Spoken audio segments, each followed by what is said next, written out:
Yeah, sir. Hello. How are you? All good, all good. Yeah, we are set. Huh? Yes, we are set. We'll Okay. just wait for a few minutes. When people join, we will continue. Yeah, no rush. Thank you.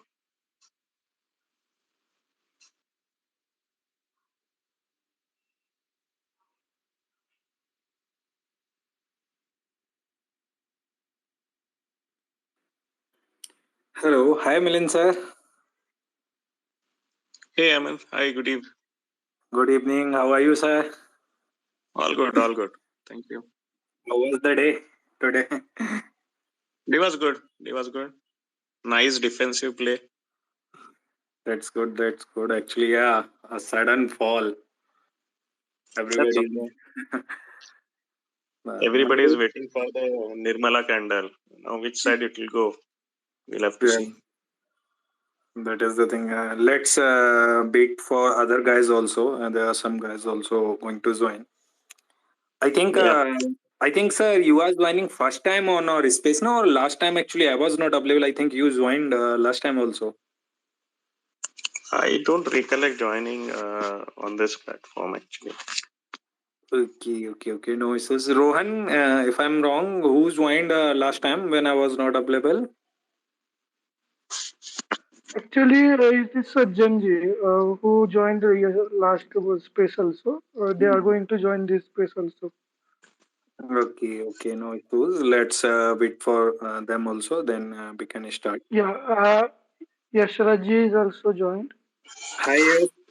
How are you? हाय अमन भाई, मैं ठीक हूँ। आप कैसे हैं? बस दुआ है आपकी, अच्छे हैं हम भी काफी। कैसा चल रहा है? कैसा रहा आज का दिन? अच्छा था सर। नहीं आप वन साइडेड नहीं आप ट्रेंड जब भी होता है। डेफिनेटली जी जी डेफिनेटली बोलिए। नहीं। वन साइड ट्रेंड इस तरीके का होता है तो काफी लोग ये भी देखते रहते हैं ना, अब बॉटम बना, अब रिवर्स होगा, अब रिवर्स होगा, दिन भर रिवर्स का भी वेट करते हैं ना, उसमें भी तो काफी लोग जाते हैं। नहीं, मेरा जो सिस्टम है सर वो स्टॉप एंड रिवर्सल सिस्टम, सार सिस्टम जिसको अपन कहते हैं। तो जैसे स्टॉप लॉस लगा तो वहां पे डबल क्वांटिटी सेल होता है। ठीक है, ताकि जो पहले वाला पोजीशन है वो एग्जिट होकर के फिर नया पोजीशन बने। Okay that's good. तो ऐसे जो दिन होते हैं उस दिन तो पैसा बनता है। जरूर काफी ऐसा। हाँ, आज तो अगर कंप्लीटली दिन देखेंगे तो पैसा बनने वाला ही था कंप्लीटली। ट्रेडर्स का तो पैसा बनना ही चाहिए आज के दिन में यार। हाँ, आज का दिन मतलब कुछ ही ट्रेडर्स होंगे जो बोल रहे हैं कि नहीं मेरा पैसा नहीं बना है, बट हाँ, या चाहे आप सही है, अगर आप ऑप्शन बायर हैं और अगर आप ऑप्शन सेलिंग है और उसमें अगर आपका मेजर पोजीशन डायरेक्शनल आप बाइंग साइड रखते हैं तब भी आप पैसा बना सकते हैं। जैसे रेशियो स्प्रेड आज काफी अच्छा काम किया होगा, डेबिट स्प्रेड आज काफी अच्छा काम किया होगा, नेकेड ऑप्शन बाइंग बहुत अच्छा काम किया होगा। बस आपको you just had to select the right direction, that's it. Right. Option buying आज काफी फ्रूटफुल रहा है मेरे लिए। जी जी। तो डेफिनेटली लेट्स स्टार्ट करते हैं। सो यस, उत्कर्ष जी भी ज्वाइन हो गए हैं। Hi Utkarsh ji, how are you? Hello everyone. एकदम बढ़िया भाई। So I was listening to everyone कि भाई इस दिन पे अच्छा खासा डायरेक्शन ट्रेडिंग पे पैसा बना है। Obviously चाहे आप स्प्रेड ले लीजिए, इंडिकेट कर लीजिए, फ्यूचर कर लीजिए, अगर आप डायरेक्शनल हो और आज के दिन पे तो तगड़ा पैसा बना होगा। एक देर होगा पॉइंट, क्योंकि कल मेरा ट्रायंगल चल रहा था, उसको सुबह 9:17 पे जैसे बुक करा वो 60 रुपए की चीज जिसको मैंने बुक करा था वो 600 का भी प्लस का भी हाई मार के आई है, around 1000%। So that was a good escape. Bank Nifty की अगर कॉल्स की बात करते हैं तो साइड में some calls are running more than 5000%, like okay 3000 4000% in profit. Yes exactly. और क्योंकि आप अगर आप नॉन डायरेक्शन में कर रहे हो because of expiry, overnight expiry आपके पास आपने लेके रखा हुआ, तो यू शुड बी नोइंग कि भाई कब डायरेक्शन आ सकता है, नॉन डायरेक्शन से कब डायरेक्शन मार्केट हो सकती है। और इट वाज लाइक लगा कि चलो उसको मैनेज करा जाएगा, बट इट वाज लाइक कि भाई 0.9% बन रहा है, लेट्स क्लोज और कहानी खत्म करते हैं आज का। बट नेवर न्यू कि ऐसा तरीके का फॉल आएगा, मतलब completely to be honest I completely miss this direction move because I was bullish और I had the bullish positions all the way from 11th of January और मल्टीपल टाइम्स हर support पे बाय करते चले गए थे। तो आई बुक माई प्रॉफिट। और आज के डेट पे जो बियरिश वाला जो रन अप आया था, रैली आई थी, उस पे तो हमारा कोई प्लान ही नहीं था। जो कोई प्लान नहीं था तो वो कोई, this is not a missing trade because आप उसके लिए रेडी नहीं थे, आपका प्लान ही नहीं था, तो वो मिसिंग ट्रेड की कैटेगरी नहीं आएगा। बट यस, जिनका बियरिश व्यू था, today's market was very very rewarding, specially given last कितने दिनों से मार्केट रेंज बाउंड थी। और आज इतनी बड़ी कैंडल, मतलब आई गेस इतनी बड़ी कैंडल लास्ट के 3-4 महीनों में बनी नहीं होती। हाँ, 3-4 महीने। हाँ, एक recently I think in December one candle we got in similar type choppy market, after that एक फॉल देखने को मिला था। हाँ, बट आज काफी ज्यादा लो भी क्लोज हुआ है, तो लेट्स सी। नाउ स्टार्ट करते हैं अपन लोग एक बार डिस्कस करना। मिलिंद सर, आपसे स्टार्ट करना चाहूंगा मैं। बोलिए। या सर, तो लाइक ओके, जैसा कि हम देख रहे हैं अपना स्पेस का नाम भी हम लोगों ने टेक्निकल एनालिसिस रखा है, तो लाइक ओके, एक ट्रेड क्वेश्चन मेरा ये रहेगा कि हमारे लिसनर्स जानना चाहेंगे कि टेक्निकल एनालिसिस किस तरीके से, क्यों, सबसे पहले क्यों यूजफुल होता है, क्यों करना चाहिए, और किस तरीके से उस को एक प्रॉफिटेबल वे में यूज किया जा सकता है आज के जैसे। फॉर एग्जांपल देन अपन डिस्कस करते हैं कि आज का ट्रेंड जो क्लोजिंग हुई है, उसके बाद now what next till the budget. या तो सबसे पहले thank you for inviting me on this platform, and a big thank you for the whole set of folks who are currently listening us on this space. It is a evening and many people would like to go out, but still they are spending time on this space is highly appreciable. And another declaration from my side that I am not SEBI registered, so whatever is discussed by me over here is purely to be taken as a knowledge input. You can definitely work on it or skip on it based on your own expertise as well as the expertise of the registered financial advisor, right? So done with those declaration, I'll give you a very simple example, right? Many people amongst us, I don't know, let's have a very good case of there is a bus stand, right? There is a bus stand, and next day morning a bus is going to go to from Faridabad to Delhi, right? right. Now a guy who is like a fundamental analyst, he will do, the bus is going to go tomorrow morning. He is going to have a early dinner 7 p.m. earlier day. He's going to check that bus, he's going to check the record of that bus, everything, and if everything is fine, he is going to sit in that bus in the depot itself through that night itself. तो वो बहुत पहले जाकर के वहां बैठ जाता है। अब प्रॉब्लम क्या होता है, सवेरे जब आँख खुलती है तो उसको दिखाई देता है कि कोई दूसरी बस है वो निकल पड़ी है और अपनी बस पे चली नहीं, राइट?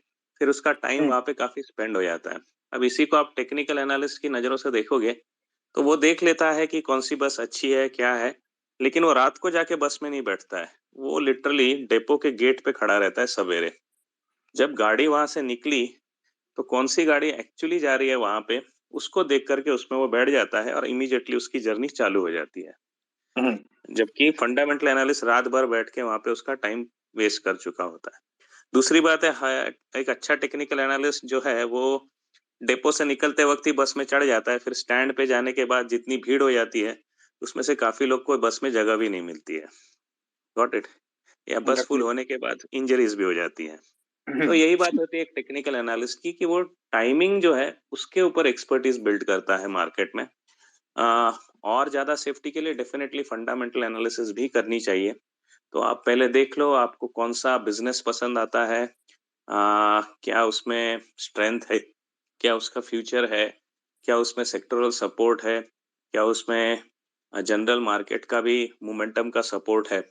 तो ये जो आपके बिल्डिंग ब्लॉक्स है, coming from the general market direction to the sectoral direction to the stock that you select, and then waiting for the setup to happen, so that at that right moment when the setup is happening you enter, and you really do not spend your time when the stock is going sideways, because एक sideways जो stock है, जैसे मैंने पहले बताया था, it can go in any direction. वो ऊपर की बजाय नीचे भी जा सकता है या बहुत देर तक sideways भी रह सकता है. So if you want to build timing in your skills in the market, one should look at technical analysis. While if you are looking for stability in your portfolio, घड़ो-घड़ी आपको स्टॉक में से अंदर बाहर नहीं करना है, आप एक लॉन्ग टर्म इन्वेस्टमेंट करना चाहते हैं, तो आप फंडामेंटल एनालिसिस भी बिल्ड करते हैं. तो it is like a journey that you take.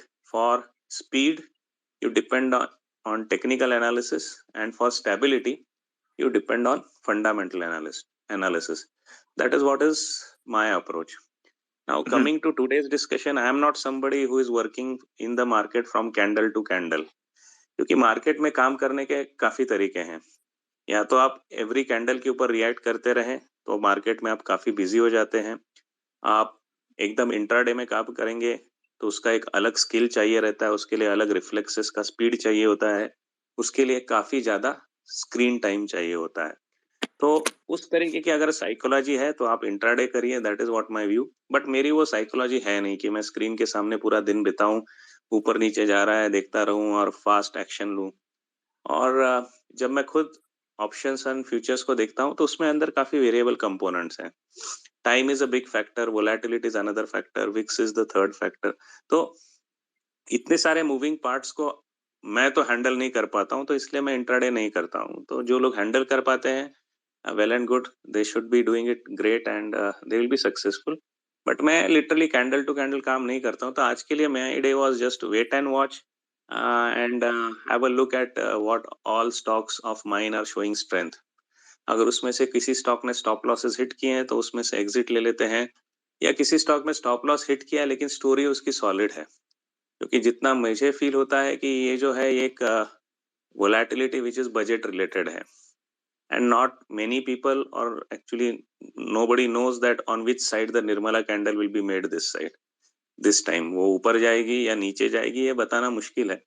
तो for me it was a wait and watch day, definitely not to take any new positions.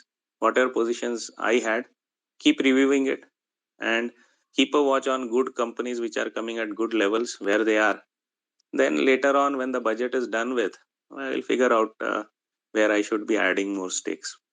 So that is what in short is my perception around technical analysis, how I gel it with fundamental analysis, and how really I do look like a particular day or the particular setup that is building up in the market correctly. Thank you.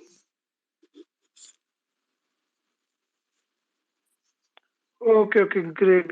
Thank you, sir, for this insightful information. Utkarsh ji? Hello, Utkarsh ji? Hello. Yes, sir. So it was a very good insight. It was very good insight presented by sir. And what I feel is, I in my opinion, it is partially I am aligning with it. Like fundamental people, I am not a fundamentalist. I am a technical analyst, and I do directional trade and non-directional trade based on technicals. And I'm primarily a swing trader as well as intraday or short-term trader. So for me, I don't. It's not about the believing. I'm not proficient enough for fundamental analysis because अंदर पे बहुत सारी चीजें देखना रहता है. और at the end of the day, अगर आपको entry लेना ही with the help of technicals है, तो it makes sense कि technical analysis में अगर आप अच्छे हो जाओ, तो उसके बाद आप stock selection में अच्छे हो जाओ, तो आपका काम आधा हो गया है. उसका फिर it's up to the market कि भाई market reward करेगी तो we will make money, market reward नहीं करेगी तो we won't be able to make money.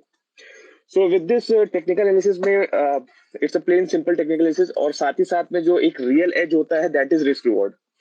At the end of the day अगर हम 1:2 का risk reward रख रहे हैं और 10 में से 6 बार भी सही हो रहे हैं तो हम घर पे पैसा लेके आ रहे हैं. So this is the thing. Sir का जो बहुत ही अच्छा स्टोरी था कि वो रात भर वेट करता है, और जो मतलब I really love that story. और ये जो टेक्निकल एनालिसिस में जैसे आपने बोला कि इसमें सीखना कैसे है या अप्रोच क्या होना चाहिए, so I believe higher time frame rules. तो आपको मंथली चार्ट, वीकली चार्ट और डेली चार्ट पे अगर आप एनालिसिस करोगे और उस एनालिसिस को ही व्यू बना के एक जैसे थीसिस बना के कि हाँ भाई निफ्टी ऊपर है, निफ्टी नीचे जाने वाला है, फिर not only Nifty, stocks also bullish है या बेरिश है, उसके बाद आप जाके इंट्राडे में भी आवरली या 30 मिनट में भी काम करना चाहोगे तो your life will be much easier rather than, क्योंकि आप हायर टाइम फ्रेम एक कुछ चीजें बोल रहा है, एक हायर टाइम फ्रेम, क्योंकि मंथली वीकली डेली में से 3 या 2 टाइम फ्रेम एक हर समय अलाइन नहीं करेंगे, मतलब वीकली डेली बुलिश नहीं होगा एक टाइम पे हमेशा के लिए, या monthly weekly daily out of 3 2 out of 3 will मतलब बहुत मुश्किल होता है सारी चीजों को अलाइनमेंट करने के लिए। तो अगर उसमें आपका एक व्यू स्टैब्लिश हो गया, एक थीसिस स्टैब्लिश हो गया कि हाँ भाई यहाँ से हमारे हमको लग रहा है कि चीज बुलिश है, देन आपका एक ही काम बनता है कि आप कोई भी डेली सपोर्ट हो गया फिर इंट्राडे सपोर्ट, मतलब important support, not intraday support, हर पीडीएच पीडीएल नहीं, वहां पे आपको उस सपोर्ट पे या तो बाउंस होने पे बाय करना है या तो रेजिस्टेंस के ब्रेकआउट पे आपको बाय करना है। So that's how I see technical analysis. Great great great. आपसे बात हो रही तो आपसे एक और question Utkarsh ji, you are talking about timeline analysis, right? So for example technical analysis in long term investment, what are your suggestions? What kind of timelines we should follow? Very good question. I myself follow higher time frame, so monthly, weekly, daily. I am a passive investor in Indian stock market. अच्छा खासा size मेरे पास portfolio का भी है और recently मैंने 2019 से ही build करना शुरू करा था पोर्टफोलियो को, मतलब जब पैसा कमाएंगे तभी पोर्टफोलियो में डाल पाएंगे। द थिंग इज दिस, तो आपने जैसे बोला ना कि हायर टाइम फ्रेम वाला, तो हायर टाइम फ्रेम के लिए what I do, I look for monthly, और उसके बाद पे वी बिलीव इन डेटा, क्योंकि देखो सारी चीज आप चार्ट में जैसे देख रहे हो वो भी डेटा है।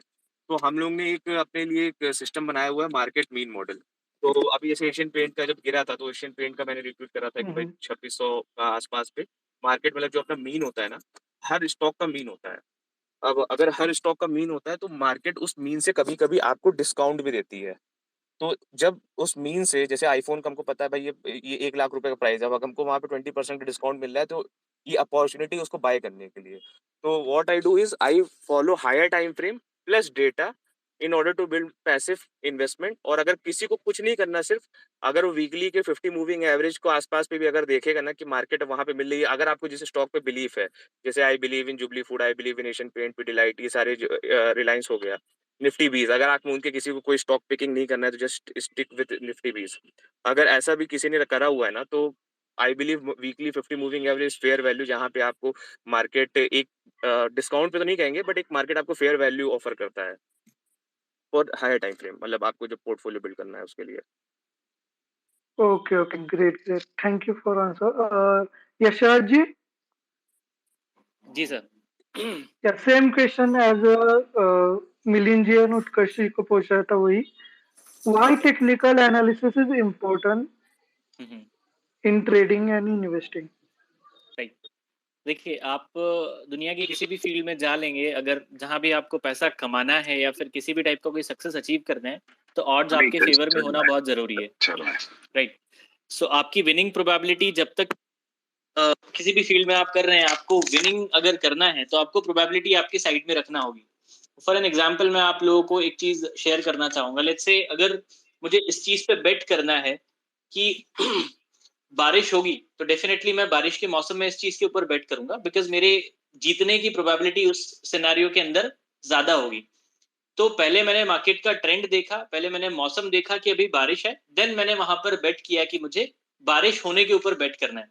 तो मेरे वहां पर उस पर्टिकुलर बेट को जीतने की प्रोबेबिलिटी उस सिनेरियो में, अगर मैं गर्मी में ये चीज प्रेडिक्ट करने की कोशिश करूं कि आज बारिश होगी, तो वहां पर ऑड्स अपने आप वहां पे मेरे गिर जाएंगे। सो डेफिनेटली टेक्निकल एनालिसिस जो है स्टॉक मार्केट में इस हिसाब से काम करता है कि जब पैनिक है मार्केट के अंदर सेट हो रहा है, या फिर स्टॉक मार्केट डाउन ट्रेंड के अंदर जा रही है, और तब अगर आप ब्लाइंडली जो है स्टॉक्स को बाय कर रहे हैं, जैसे हमने देखा 2020 के बॉटम में 7,500 से मार्केट ऑलमोस्ट 2.5 टाइम्स ऊपर, उससे भी ज्यादा 250% रिटर्न जो है मार्केट ने 1.5 साल के अंदर अंदर दे दिया। पर इसका ये मतलब नहीं कि हर इंसान जिसने ब्लाइंडली स्टॉक्स वहां पे बाय किए उसको वहां पर प्रॉफिट होने लग रहे थे। इसके पीछे रीजन ये था क्योंकि वो ब्लाइंडली किसी भी स्टॉक के अंदर इन्वेस्ट कर रहे थे। आज भी हम लोगों ने एक चीज अगर आप देखेंगे कि ये जो स्टार्टअप कंपनीज थी, नायका एंड पेटीएम, ये जितने भी स्टार्टअप के जो शेयर्स थे, इनके अंदर आप देखोगे जो रिटेलर्स की, अभी मैंने कल का ही डेटा देखा था, रिटेलर्स ने अपनी क्वांटिटी जो है वहां पे इंक्रीज कर दिया है, मतलब रिटेलर्स कभी भी इस चीज को सीखना नहीं चाहता है कि इन स्टॉक्स के अंदर अगर अप ट्रेंड नहीं है, अगर पैसा बनने की अपॉर्चुनिटीज नहीं है, तो उसमें पैसा नहीं बनेगा, नो मैटर अगर आपको वो स्टॉक चीप में मिल रहा है या फिर आप उसकी ज्यादा क्वांटिटी खरीद सक रहे हो।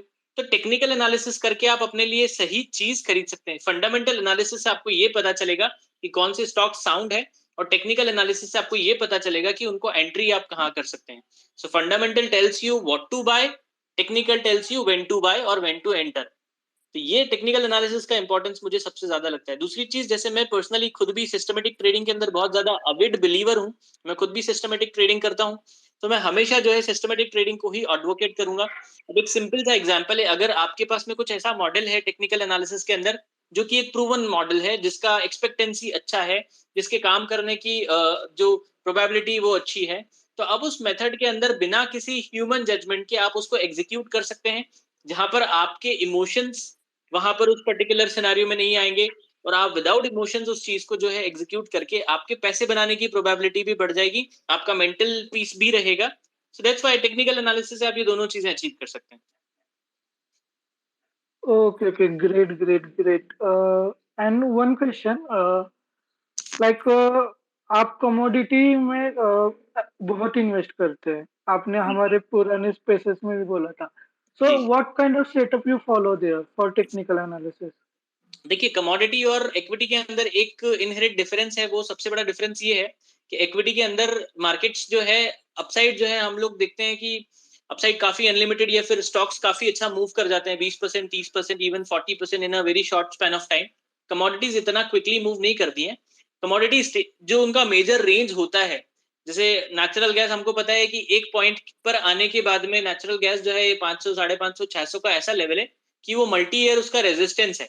सो हम लोग हमेशा वहां पे कितना भी बड़ा ट्रेंड ट्रेडिंग का आपको अप ट्रेंड का कोई सिग्नल मिलेगा, आपको उस चीज को पोजीशन साइजिंग को आपको कंट्रोल में रख करके ही उस सिग्नल को फॉलो करना है। तो दोनों के अंदर सबसे बड़ा डिफरेंस यही है। सेटअप यहाँ पर मैं फॉलो करता हूँ, जो सेटअप मैं स्टॉक मार्केट, जो अपने equity and future and options के डेली के अंदर, डेली चार्ट्स के अंदर फॉलो करता हूँ, एग्जैक्टली सेम सिग्नल मैं यहाँ पे 3 आवर्स के अंदर फॉलो करता हूँ, बिकॉज यहाँ पे थोड़े छोटे ट्रेंड्स मिलते हैं, और यहाँ पर पोजीशन साइज को थोड़ा सा ट्वीक करके एग्जैक्टली उतना ही पैसा बनाया जा सकता है। बट यहाँ पर हमें पता है कि यहाँ पे मंथ या फिर सालों के ट्रेंड नहीं मिलेंगे, यहाँ पे कुछ वीक्स के ट्रेंड मिलने वाले हैं। एग्जाम्पल के तौर पे, I had even shared a call of gold buying at 51,000 in the same space we had done earlier, right? तो 51,000 पे मैंने गोल्ड बाय कॉल यहीं पे दिया था, and gold made a high of 57,200 somewhere in April contract. तो अब वो देखिए, ये 6,000 पॉइंट का आप देख रहे, दिखने में 6,000 पॉइंट दिख रहा है, but it's just 10 and somewhere 12% of the move, right? तो ज्यादा बड़े ट्रेंड्स नहीं मिलेंगे, लेकिन स्टिल आप पोजीशन साइजिंग की बात करेंगे, because gold has a huge turnover of 55-56 lakhs, तो वो चीज जो है इजीली वहां पे पैसा बनाया जा सकता है पोजीशन साइज को ट्वीक करके। तो सेटअप सेम ही रहेगा, ट्रेंड फॉलोइंग सेटअप्स हैं।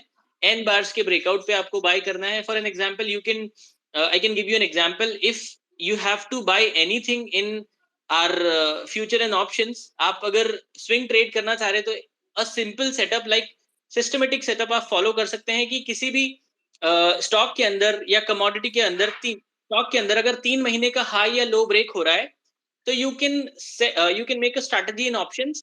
आप रेशियो स्प्रेड बना सकते हैं, आप डेबिट स्प्रेड बना सकते हैं, जहां पर आपका लिमिटेड लॉस वाला सिनेरियो रहे, तो उसमें आपका अच्छा पैसा बनेगा। सेम टाइप की स्ट्रैटेजी आप कमोडिटी में भी फॉलो कर सकते हैं।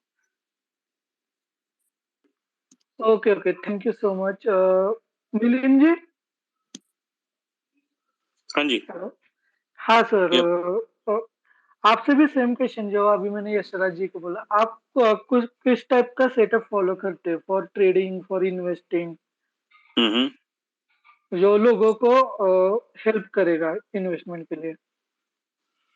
तो कैसा है कि जब आप फंडामेंटल एनालिसिस करते हैं ना, तो आपको दो तरीके के अप्रोच मिलते हैं। एक होता है ग्रोथ स्टॉक्स और दूसरा रहता है valuation based value buying stocks. तो इन दोनों काइंड ऑफ स्टॉक्स को आपको अलग से सेग्रीगेट करना है, क्योंकि दोनों का बिहेवियर अलग होता है। अगर आप ग्रोथ स्टॉक्स की बात करेंगे तो वो मोमेंटम में आ जाता है, वो ब्रेकआउट्स हाईज बना करके तोड़ के आगे भागना शुरू कर देता है। लेकिन वहां पे कैसा है कि वोलेटिलिटी आपको ज्यादा मिलेगी, लोग जल्दी प्रॉफिट बुक करने को भी आ जाते हैं। लेकिन दूसरी तरफ जब आप वैल्यू इन्वेस्टिंग करते हो, वैल्यू बाय करते हो, तो आपको काफ़ी दिनों तक कोई फ़ास्ट मूव नहीं मिलने वाली है। सिर्फ़ इसमें फ़ायदा ये है कि अगर मार्केट आपके अगेंस्ट भी जाता है, तो भी स्टॉक जल्दी नहीं टूटता है क्योंकि आपने वैल्यू बाय लेवल पे लिया हुआ है, उसमें वैल्यूएशंस अट्रैक्टिव है और लॉन्ग टर्म के इन्वेस्टर के साथ आप बैठे हुए हो। मार्केट में आप हमेशा देखोगे कि जब भी कोई स्टॉक हाइज़ की तरफ दौड़ पड़ता है, तो उसमें वीक हैंड्स बहुत घुस जाते हैं।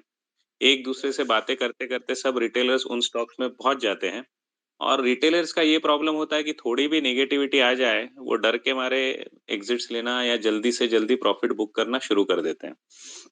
तो अगर आप मोमेंटम प्लेयर है तो आपको इस चीज के लिए रेडी रहना पड़ेगा कि आगे वोलेटिलिटी आती रहेगी, आपके स्टॉक्स में वाइल्ड स्विंग्स आएंगे, उस वोलेटिलिटी के लिए आपको कैसे डील करना है वो सिस्टम में आपको डिसाइड करना होगा। जबकि अगर आप वैल्यू इन्वेस्टिंग करते हो, वैल्यू बाइंग करते हो, तो आपको वोलेटिलिटी नहीं मिलने वाली है, आपको ज्यादा से ज्यादा पेशेंस की जरूरत होगी कि स्टॉक अपना टाइम लेगा लोगों को अट्रैक्ट करने के लिए, लेकिन जब भी अट्रैक्ट करेगा, वो जब मूव में आएगा और उसमें वोलेटिलिटी बिल्ड होगी, तो वो आपकी एंट्री से काफ़ी दूर हो जाएगी। स्टॉक जब बेस से निकलता है तो बेस पे कम वोलेटिलिटी होती है, वहाँ से निकल कर के जितना दूर जाता है उतना वोलेटाइल हो जाता है। तो वैल्यू इन्वेस्टिंग में ये फ़ायदा है कि आपको ज़्यादा वोलेटिलिटी के you will be not subjected to lot of volatility and you will be having a more safer journey, you need not watch stocks every other moment. तो इस तरीके से आप ग्रोथ स्टॉक्स को ढूँढ लो और दूसरी तरफ आप वैल्यू इन्वेस्टिंग के स्टॉक्स को ढूँढ लो और अपनी साइकोलॉजी को सबसे पहले जज करो। क्या आप वोलेटिलिटी को हैंडल कर सकते हैं? अगर आप वोलेटिलिटी को हैंडल कर सकते हैं, तो आप जो है शॉर्ट टर्म चार्ट्स पे काम करिए, शॉर्ट टर्म एवरेजेस का यूज़ कर सकते हैं, आप सुपर ट्रेंड का यूज़ कर सकते हैं, आप इवन डॉनचेन चैनल्स का यूज़ कर सकते हैं ट्रेंड फॉलोइंग के लिए। एक बात पक्की है मार्केट में कि ट्रेंड फॉलोइंग के सिवाय आपका पैसा ज़्यादा नहीं बनता है, ट्रेंड के अगेंस्ट जाके आपका कुछ होने वाला नहीं है। तो जब आप मोमेंटम प्ले कर रहे हैं, ग्रोथ प्ले कर रहे हैं, शॉर्ट टर्म चार्ट्स पे काम करिए, मोमेंटम को टाइटली ट्रेल करिए ताकि रिवर्सल आ जाए तो जल्दी उसमें से बाहर निकल के आएंगे। लेकिन वहीं आप अगर वैल्यू इन्वेस्टिंग कर रहे हैं, वैल्यू बाय कर रहे हैं, तो लॉन्ग टर्म चार्ट्स पे आ जाइए। देखिए कि जो आपका बेस बन रहा है वो लॉन्ग टर्म चार्ट्स पे कितना बड़ा बन रहा है, क्योंकि जितना बड़ा बेस रहेगा, मेरा फिलॉसफी है कि उतना लंबा रेस रहेगा स्टॉक का। क्योंकि सिंपल सी बात है, अगर आप डॉव्स थ्योरी को पढ़ेंगे, तो डॉव्स थ्योरी में जब बेस फॉर्मेशन होती है तो उसमें एक्चुअली एक बड़ा सेलर बड़े बायर को नॉकआउट कर रहा होता है। तो बड़े लोग आपस में लड़ना शुरू कर देते हैं और जितने बड़े बायर, जितने बड़े इंस्टीट्यूशंस एक दूसरे के ऑपोजिट की पोजीशन ले लेते हैं, उतना लंबा आपका कंसोलिडेशन पीरियड हो जाता है। लेकिन इसमें बेनिफिट क्या है कि अगर वो कंसोलिडेशन पीरियड ऊपर की तरफ खुलता है, तो जिस बायर ने इस बड़े सेलर को हरा दिया था, उसके पास काफ़ी बड़ी क्वांटिटी कॉर्नर हो जाती है और उसका स्टेक उस स्टॉक में उतना बड़ा हो जाता है। तो ऐसे केस में बाकी के लोगों के लिए खेलने के लिए कुछ ज़्यादा बचता है नहीं, तो स्टॉक आपको फास्ट दौड़ते हुए दिखेगा। तो इस तरीके के बेसिस को देखना है आपको अगर आप शॉर्ट टर्म प्लेयर हैं, वोलेटिलिटी के साथ काम कर रहे हैं, अगर आप मोमेंटम प्लेयर हैं, ग्रोथ स्टॉक्स ढूँढिए और शॉर्ट टर्म चार्ट्स पे काम करिए। और अगर आप वैल्यू इन्वेस्टर्स हैं, तो बेस स्ट्रक्चर्स को देखिए, लॉन्ग टर्म चार्ट्स पे देखिए, वीकली पे देखिए, मंथली पे देखिए और वहाँ पे ट्रेंड को फॉलो करना शुरू कीजिए। और हमेशा जब भी आप किसी भी टाइम फ्रेम पे काम करोगे, तो हायर टाइम फ्रेम्स को हमेशा देख लेना है। एक सिंपल सा एग्जांपल है कि अगर कोई बंदे के पेरेंट्स, फादर मदर दोनों अगर आईएएस और आईआईटीएन हैं, तो ज़्यादा चांसेस है कि वो भी आईएएस या आईआईटीएन बन सकता है। बनिस्पत कोई बच्चा ऐसा है कि जिसके फादर और मदर दोनों एजुकेटेड नहीं है अनफॉर्चुनेटली, उसके आईएएस बनने के चांसेस कम हो जाते हैं, राइट? वैसा ही ट्रेंड में होता है। अगर आपके लॉन्ग टर्म के ट्रेंड्स आपके अगेंस्ट हैं, तो आपकी मूव्स में फेलियर्स बहुत आने वाले हैं। तो हमेशा जिस टाइम फ्रेम को आप चूज करते हैं based on whether you want to play momentum और value buying, have a look at long term charts, higher time frame charts. अगर वो दोनों अलाइंड है, आप भी अलाइंड हो, it is the right stock to go ahead with. So this is what my approach is. I mainly try to keep my charts very thin, not too many indicators. I am a big fan of moving averages. सीधी सी बात है कि अगर आप कहीं पे भाड़े का घर भी ढूंढते हैं किसी भी सिटी में आज की तारीख में, तो सबसे पहले आप लोकेलिटी ढूंढते हो और वहाँ का रेंट क्या है ये पूछ लेते हो। अगर उस रेंट से ज़्यादा महंगा घर मिल रहा है तो आप नहीं लेते हो, उस रेंट से कम घर मिलता है तो आपको डाउट आता है कि उसकी क्वालिटी कैसी है उस घर की, राइट? वैसा ही स्टॉक के मामले में आपको सीखना है कि अगर एवरेजेस से बहुत दूर है तो रिस्क है, एवरेजेस से नीचे चल रहा है तो उसमें कुछ स्ट्रक्चरल फंडामेंटल्स इश्यूज भी हो सकते हैं। तो stick to the averages, you will always have safer options, you will get next buyers. हमेशा याद रखना है कि आपका पैसा तभी बनेगा जब आपको अगला बायर कोई मिलेगा हायर प्राइसेस पे, और वो स्ट्रेच प्राइसेस पे नहीं मिलता है।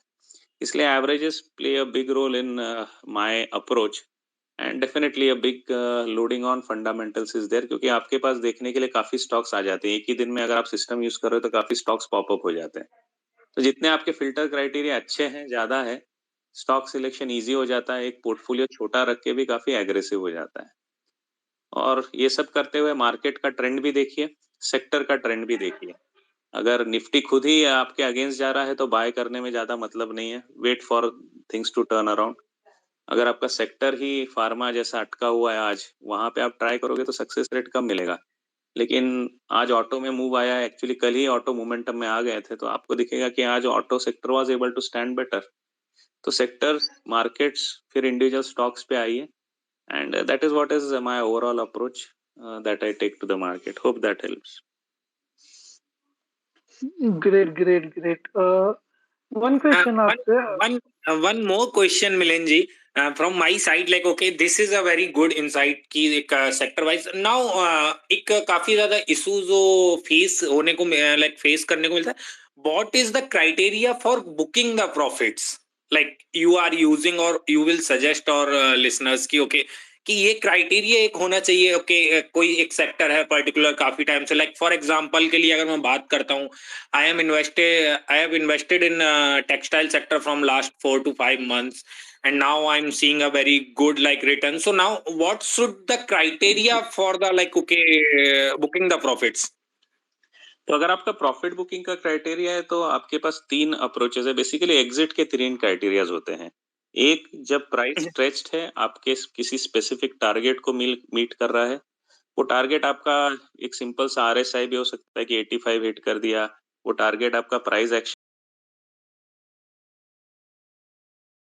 भी हो सकता है कि नेक्स्ट रेजिस्टेंस हिट कर दिया, राइट। वो आपका टारगेट ये भी हो सकता है कि सेक्टर वीक हो रहा है तो मैं निकल जाऊं, राइट। तो ऐसा टारगेटेड बेस भी कर सकते हैं। दूसरा, आपका एग्जिट प्लान कर सकते हैं ट्रेलिंग बेसिस पे। स्टॉक अगर ऊपर जा रहा है, आपके वोलेटिलिटी के से दूर आगे आगे बढ़ रहा है, then you can definitely trail it with super trends, you can trail it with channels, you can trail it with averages। तो जब भी उन एवरेजेस को तोड़ेगा, जब भी उन चैनल्स को तोड़ेगा, तब आपको एग्जिट कर लेना। ये आपका ट्रेलिंग स्टॉप लॉस हो गया। और दूसरा मैंने आपको बताया था टारगेटेड स्टॉप लॉस। और तीसरा आपको जो एग्जिट प्लान करना है वो खुद का स्टॉप लॉस। बेसिकली एंट्री के समय ही अगर स्टॉक घूम जाए तो क्या करना है।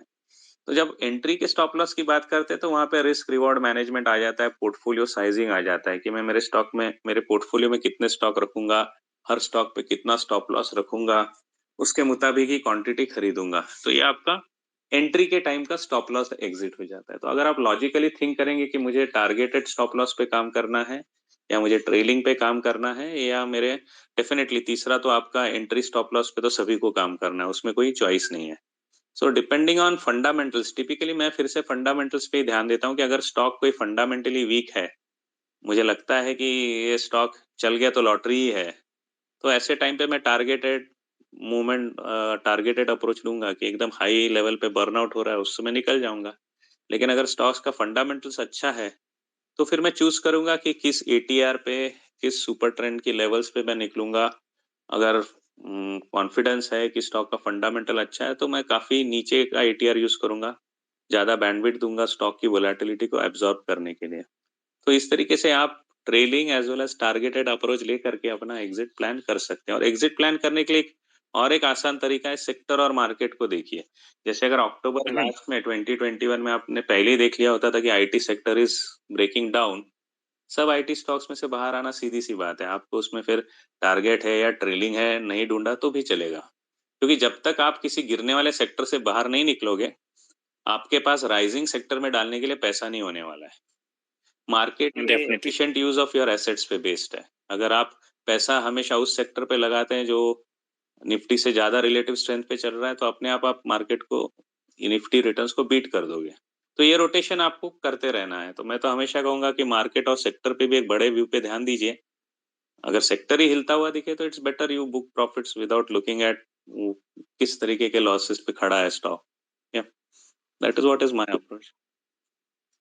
या thanks sir for this insight, आपकी काफी ज्यादा हेल्पफुल करेगा। और सेम ये क्वेश्चन एक्चुअली जो मैंने क्वेश्चन पूछा था, हमारे एक लिसनर्स का भी एक क्वेश्चन था ये, सो आई थिंक उनका ये क्वेश्चन आंसर हो गया। नाउ उत्कर्ष जी, हेलो। जी सर बताइए। नाउ अगर जैसे हम बात करते हैं, ओके आपसे उस टाइम पे मैं थोड़ा सा अवेलेबल नहीं था, तो नाउ मेरा क्वेश्चन ये है कि ओके एक सबसे पहले तो कल ऑफ मार्केट क्लोज है, देन एक दिन के लिए इस वीक में मार्केट ओपन रहेगा। आफ्टर दैट अगर हम देखते हैं बजट भी आने वाला है, what we can expect in the Nifty and indexes में अगर हम बात करें तो क्या हम अब एक्सपेक्ट कर सकते हैं? अगर हम बैंक निफ्टी की बात करते हैं तो जो प्रीवियस स्विंग लो था उसके डाउन में बंद हुआ है। निफ्टी की भी बात अगर करते हैं तो लगभग 17,900 के करीब बंद हुआ है। Like what psychological levels next हम देख सकते हैं नाउ? क्या एक एनालिसिस है for further like before till the budget?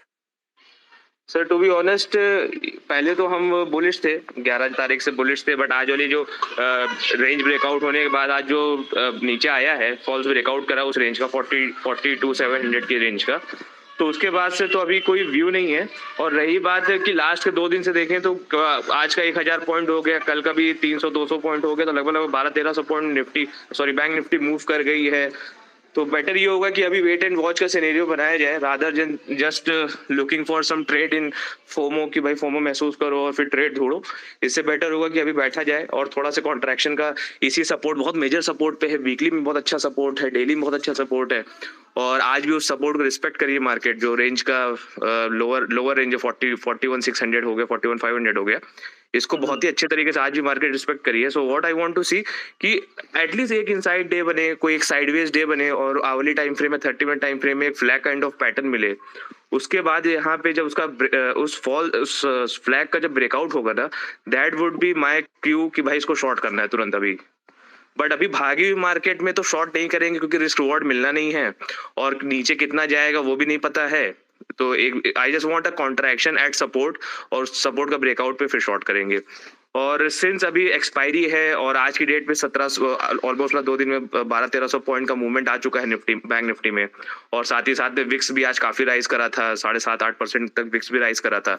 So I have a mild strangle, मतलब 40 मेरे पास स्ट्रैंगल है, जो कि आज भी अच्छा खासा डीके हुआ था, काफी रिस्की ट्रेड थी, बट सिंस मतलब एक आपने पढ़ा हुआ है कि भाई आपका स्ट्रैंगल, मतलब जो मार्केट गिरती है और आप कितने दिन देखते हो 1000 पॉइंट, 1000, 1200-1500 पॉइंट बैंक निफ्टी लगातार कितने दिन आपको चलती हुई दिखती है? बहुत कम होता है।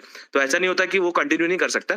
द थिंग इज एक सेफ स्ट्रैंगल खोला हुआ है, 40,500 की पुट बेची है और 43,000 की कॉल बेची हुई है। तो अब अगर इस बीच इसके अंदर रहती है मार्केट, तब तक थोड़ा से, जब तक हमको लगेगा आई एम कंफर्टेबल, तब तक इसको एडजस्ट करेंगे। जहां लगेगा आई एम गेटिंग अनकंफर्टेबल, वहां पे इसको छोटे से प्रॉफिट या छोटे से लॉस जो भी उस समय चल रहा होगा लेके निकल जाएंगे। मतलब आई हैव अ व्यू कि मार्केट यहाँ पे 1 से 2 दिन के लिए साइडवेज होनी चाहिए, और बजट के पहले अच्छा खासा 1200-1300 पॉइंट गिर चुकी है। अब बजट तक रुकना चाहिए मार्केट को, और बजट के दौरान या बजट के बाद मार्केट को अपना जो डायरेक्शन है उसको तय करना पड़ेगा। हाँ डेफिनेटली काफी अच्छा व्यू।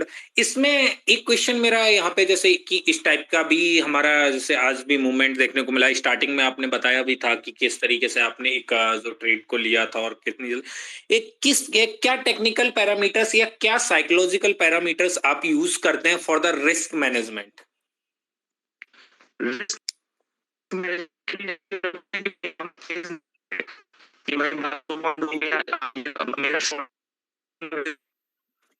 Your voice break चलेगी मार्केट में, तो हमको हेलो, अभी आवाज सही है? नाउ आई थिंक, हाँ now it is better I think. So what I was saying कि भाई आई नीड रिस्क रिवॉर्ड के लिए मुझे चाहिए कॉन्ट्रैक्शन। जब तक मार्केट कहीं पे थोड़ा सा रेंज नहीं बनाती और उसके बाद ब्रेकआउट करती है, रेंज के अंदर पे हमको ट्रेड करने को मिलता है, तब जाके हमको रिस्क रिवॉर्ड अच्छा मिलता है। जैसे अभी 1200-1300 पॉइंट मार्केट भाग गई है, अब 1200-1300 पॉइंट पे अगर हम शॉर्ट करेंगे तो अभी हमको वॉलेटिलिटी बढ़ी हुई है, जैसे नीचे स्विंग है वैसे हो सकता है ऊपर के भी स्विंग है, हो सकता है कि 30 मिनट में जो 20 मूविंग एवरेज है 250 मूविंग एवरेज उसको टेस्ट करने के लिए मार्केट आए, तो बट नेचुरल है कि अभी मेरा स्टॉप लॉस बड़ा होगा तो मुझको रिस्क रिवॉर्ड इतना अच्छा मिलेगा नहीं। सो आपने जो पूछा रिस्क रिवॉर्ड के ऊपर, तो टेक्निकल एनालिसिस सबका पूरा जो बहुत बड़ा जो पिलर होता है ना वो रिस्क रिवॉर्ड और मनी मैनेजमेंट है। आप टेक्निकल एनालिसिस बहुत अच्छे हो जाइए, खूब अच्छा ट्रेंड लाइन खींचिए एकदम, और मूविंग एवरेज बहुत अच्छी लगाइए, और at the end of the day आप उससे अंदर से रिस्क रिवॉर्ड नहीं निकाल पा रहे हैं तो कोई मतलब नहीं पूरी टेक्निकल एनालिसिस का। So I don't chase the market. मुझको बहुत बड़ा मूव मिस हो जाएगा, हमको फर्क नहीं पड़ता। अगर मुझको रिस्क रिवॉर्ड मिलेगा और मैं एंट्री मिलेगी उसके अंदर पे मुझको 2 आवर 3 आवर या 4 आवर तक की ट्रेड मिलेगी, I will be happy with that trade. और अच्छी खासी 2-3 आवर की ट्रेड मिल गई तो मंथ जो फरवरी का मंथ है उसकी अच्छी एक स्टार्ट हो जाएगी। बट अभी चेस करते करते कोई सेंस बनता नहीं मार्केट को अभी। या श्योर श्योर, काफी सही इंसाइट आपने यहाँ पे दिया है इस चीज का। Now Yashraj ji, I think speaker invite आपको एक्सेप्ट करना पड़ेगा। I have sent you speaker invite.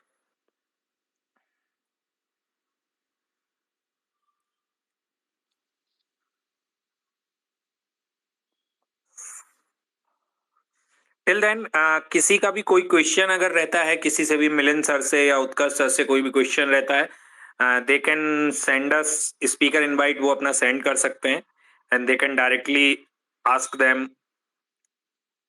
जो भी उनका क्वेश्चन रहता है वो। Milind sir, hello. हाँ जी। या मेरा Yeah. आपसे क्वेश्चन है regarding price action while trading, how it is useful to new traders, and how one can use price action.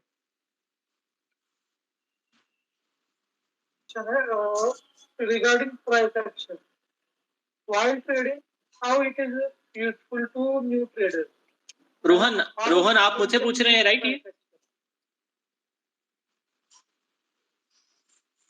I think थोड़ा ये हुआ था। आप भी आंसर दे सकते हैं यशराज जी। सर प्लीज एक बार रिपीट कर देंगे, मेरा ना बीच में ये टर्मिनेट हो गया था session, so I joined it again now and then I accepted the request of speaker. Yeah. Okay, great. My question is how to use price action in trading. देखिए, प्राइस एक्शन को use करने के लिए बहुत सारे आपके पास में tools हैं। अगर आप कैंडल स्टिक आप देख सकते हैं, प्राइस पैटर्न आप देख सकते हैं, और आप सपोर्ट रेजिस्टेंस ट्रेंड लाइंस, आप बहुत सारा कुछ जो है यहाँ पर अवेलेबल है। लेकिन आपको रूल बेस्ड कुछ ना कुछ ऐसा अपने लिए एक प्रूवन स्ट्रैटेजी बनाना बहुत जरूरी है, चाहे वो प्राइस एक्शन के साथ में हो, चाहे इंडिकेटर्स बेसिस पे हो। ठीक है, अब मैं अपने अप्रोच के बारे में बता देता हूँ। यूजुअली मैं पहले इस सिस्टम को काफी ज्यादा यूज करता था और मुझे अच्छे रिजल्ट्स भी मिलते थे। सुपर ट्रेंड आप यूज कर सकते हैं अगर आप इंडिकेटर बेसिस पे आप जाना चाह रहे हैं, और वही सेम चीज अगर आप प्राइस एक्शन के साथ में यूज करना चाह रहे हैं तो ब्रेकआउट स्ट्रैटेजी बहुत ज्यादा अच्छी होती है। अब एग्जाम्पल के तौर पे अगर हम देखते हैं कि कोई भी प्राइस पैटर्न मार्केट के अंदर बनता है, जैसे कि अगर फ्लैग एंड पोल की अगर हम लोग बात करें, तो हम लोग देखते हैं कि एक बहुत ही सडन अपमूव रहता है जो कि हम लोग को क्लियरली फुटप्रिंट दिखाता है कि ये यहाँ पर एक बहुत ही हाई मोमेंटम बाइंग हुआ है। एंड उसके बाद में मार्केट जब उस पर्टिकुलर बड़े प्लेयर को एब्सेंस को फील करता है तो वहां पर एक छोटा कंसोलिडेशन होता है। जब इस टाइप के कुछ प्राइस पैटर्न होते हैं जहां पर आप असेंडिंग ट्राइंगल देख सकते हैं, अब हमें वहां पे क्लियरली समझ में आता है कि एक असेंडिंग ट्राइंगल के अंदर मार्केट एक फ्लैट रेजिस्टेंस को एज ए रेजिस्टेंस ट्रीट कर रहा है, उसके ऊपर जाने के लिए बिल्कुल रेडी नहीं है। और वहीं पर जब जब वहां से उस पर्टिकुलर पॉइंट से सेल ऑफ आता है, मार्केट एक हायर लो फॉर्म कर रहा है, जिसे हम लोग असेंडिंग ट्राइंगल कहते हैं। तो प्राइस एक्शन को अगर आपको बहुत ही अच्छे तरीके से यूज करना है तो एक चीज तो आप हमेशा याद रखिए कि आपके पास में कुछ ना कुछ ऐसा मेथड जरूर होना चाहिए जो आपको इन सारी चीजों को एक रूल में बांध ले। और सबसे अच्छा जो काम करता है वो काम करता है आपके कंटिन्यूअस पैटर्न, जो कंटिन्यूएशन पैटर्न्स होते हैं, जैसे फ्लैग एंड पोल, जैसे डिसेंडिंग असेंडिंग ट्रायंगल हो गए, कप एंड हैंडल सबसे बढ़िया काम करता है। ये 3-4 चीजें आपको पता है तो आप अगर चाहे कैंडल स्टिक आप उसमें ज्यादा फोकस नहीं कर रहे हैं चलेगा। सपोर्ट रेजिस्टेंस भी आपको थोड़ा सा मिसगाइड कर देते हैं। अक्सर लोग डाउन ट्रेंड के अंदर सपोर्ट पर बॉटम फिशिंग करने की कोशिश करते हैं, लेकिन जब वो ओवरऑल स्ट्रक्चर देखेंगे, जैसे निफ्टी के अंदर हम लोग कुछ दिन पहले एक क्लियर डिसेंडिंग ट्रायंगल टाइप का स्ट्रक्चर बना हुआ था, और वो 17,800 के नीचे अगर उसका ब्रेकडाउन होता है तो काफी बड़ा फॉल मार्केट के अंदर समवेयर 17,300 17,200 तक का आने को लग रहा है। तो प्राइस एक्शन के लिए आपको जो कंटिन्यूएशन प्राइस पैटर्न है वो काफी हेल्प करेंगे। Okay, great. यूजर से एक बार रिक्वेस्ट है, अगर आपको कोई भी क्वेश्चन हो हमारे एक्सपर्ट से, so you can ask them in comments और आप सिंपली स्पीकर रिक्वेस्ट भेज सकते हैं, we will accept you so that you can directly answer to our users. Utkarsh ji, मुझे आपसे एक पर्सनल क्वेश्चन है जो पूछना है। हेलो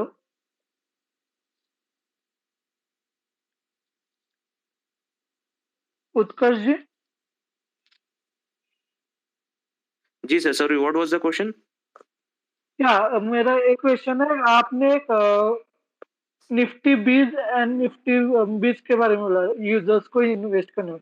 सो मैं आपसे एक स्ट्रेटेजी पूछना चाहता हूँ, which strategy people can use for investing in them? Sir अभी जैसे बताया कि मार्केट मीन मॉडल हम फॉलो करते हैं, इसको डेटा से उस टाइम पे में भी आई गेस नेटवर्क चला गया था। So data plus higher time frame को हम यूज करते हैं एडवांटेज लेने के लिए। तो एक जो फेयर प्राइस भाई वोलेटिलिटी है, तभी हम जैसे ट्रेडर्स को पैसा कमाने का मौका मिल रहा है और इन्वेस्टर्स को डिस्काउंट कमाने का फायदा मिलता है। तो जो हम लोग देखते हैं कि एक फेयर प्राइस क्या है, जो अभी तक सिंस इंसेप्शन अभी तक मार्केट की क्या फेयर प्राइस है, जैसे कोई सा भी स्टॉक हो गया, जैसे एशियन पेंट है, उसकी जो एक पर ईयर जो उसकी ग्रोथ रहती है लगभग 25, if I am not wrong, 25% की रहती है। तो एक फेयर प्राइस हम लोग पहले निकालते हैं कि भाई ये कितना फेयर प्राइस है। उस फेयर प्राइस से हम लोग देखते हैं, हिस्टोरिकली डेटा जाके देखते हैं कि मैक्स अब तक मल्टीपल टाइम्स कितनी बार गिरा है। जैसे मान लीजिए अगर आईफोन 1 लाख रुपए का है और हम लोग जानते हैं कि उसके अंदर पे 15% का डिस्काउंट यूजुअली लगा रहता है। जैसे कोई भी रक्षाबंधन आ गया, दिवाली आ गई, होली आ गई, तो उसमें मोटा मोटा 15% सेल रहती है। और कभी कभी कुछ ऐसा होता है जैसे कि कुछ और ऑफर लगा के उसमें ना 25% तक की सेल जाती है, बट कभी कभी जाती है। सो आई नो राइट नाउ कि भाई ये 15% से लेके 20% तक का जो बैंड है, प्राइस यहाँ तक आता है। तो उसी तरीके से एक स्टॉक्स की वोलेटिलिटी देखते हैं, पहले उसका फेयर प्राइस निकालते हैं, फिर उसकी वोलेटिलिटी देखते हैं, फिर देखते हैं कि उस वोलेटिलिटी बैंड पे वो कितनी बार आ चुका है।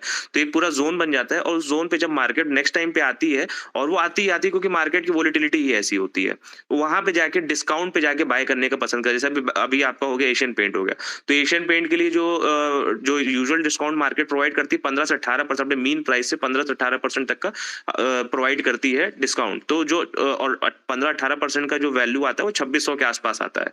तो आई एम वेटिंग कि 2600 पे आएगा, तो I will add into my portfolio in Asian Paint. So I follow higher time frame plus data analysis for my portfolio. I am a passive investor in Indian market. Same thing I do for Nifty Bees. तो जो लोग नहीं समझ पा रहे, मतलब data को नहीं क्रंच करना जानते हैं, अगर सिंपल वीकली टाइम फ्रेम पे 50 मूविंग एवरेज के आसपास पे अगर उनको स्टॉक मिल रहा है, तो 50 का बैंड लगा सकते हैं, हाई लो करके एक बैंड लगा सकते हैं 50 मूविंग एवरेज का। EMA we follow exponential moving average, और ईएमए बैंड के लो के आसपास पे अगर जब भी आपको प्राइस मिल रहा है, तो you are getting a fair value, जहां पे आप एक छोटा सा चंक अपना पोर्टफोलियो, मतलब एक अच्छा लेवल है जहां पे जो स्टॉक्स में आप बिलीव करते हैं, जैसे रिलायंस हो सकता है आपके लिए, कुछ नहीं, किसी में बिलीव नहीं करते तो केवल और केवल निफ्टी 20 में बिलीव करिए, इंडिया में बिलीव करिए, और may be in short term ऊपर नीचे सारी चीजें होती रहेंगी, कुछ नेगेटिव न्यूज आएगी, कुछ पॉजिटिव न्यूज आएगी, इलेक्शन आएगा, सब चीजें आएंगी, but in the longer run India में इन्वेस्ट करने की चीजें, और इंडिया की ग्रोथ स्टोरी बहुत अच्छी है।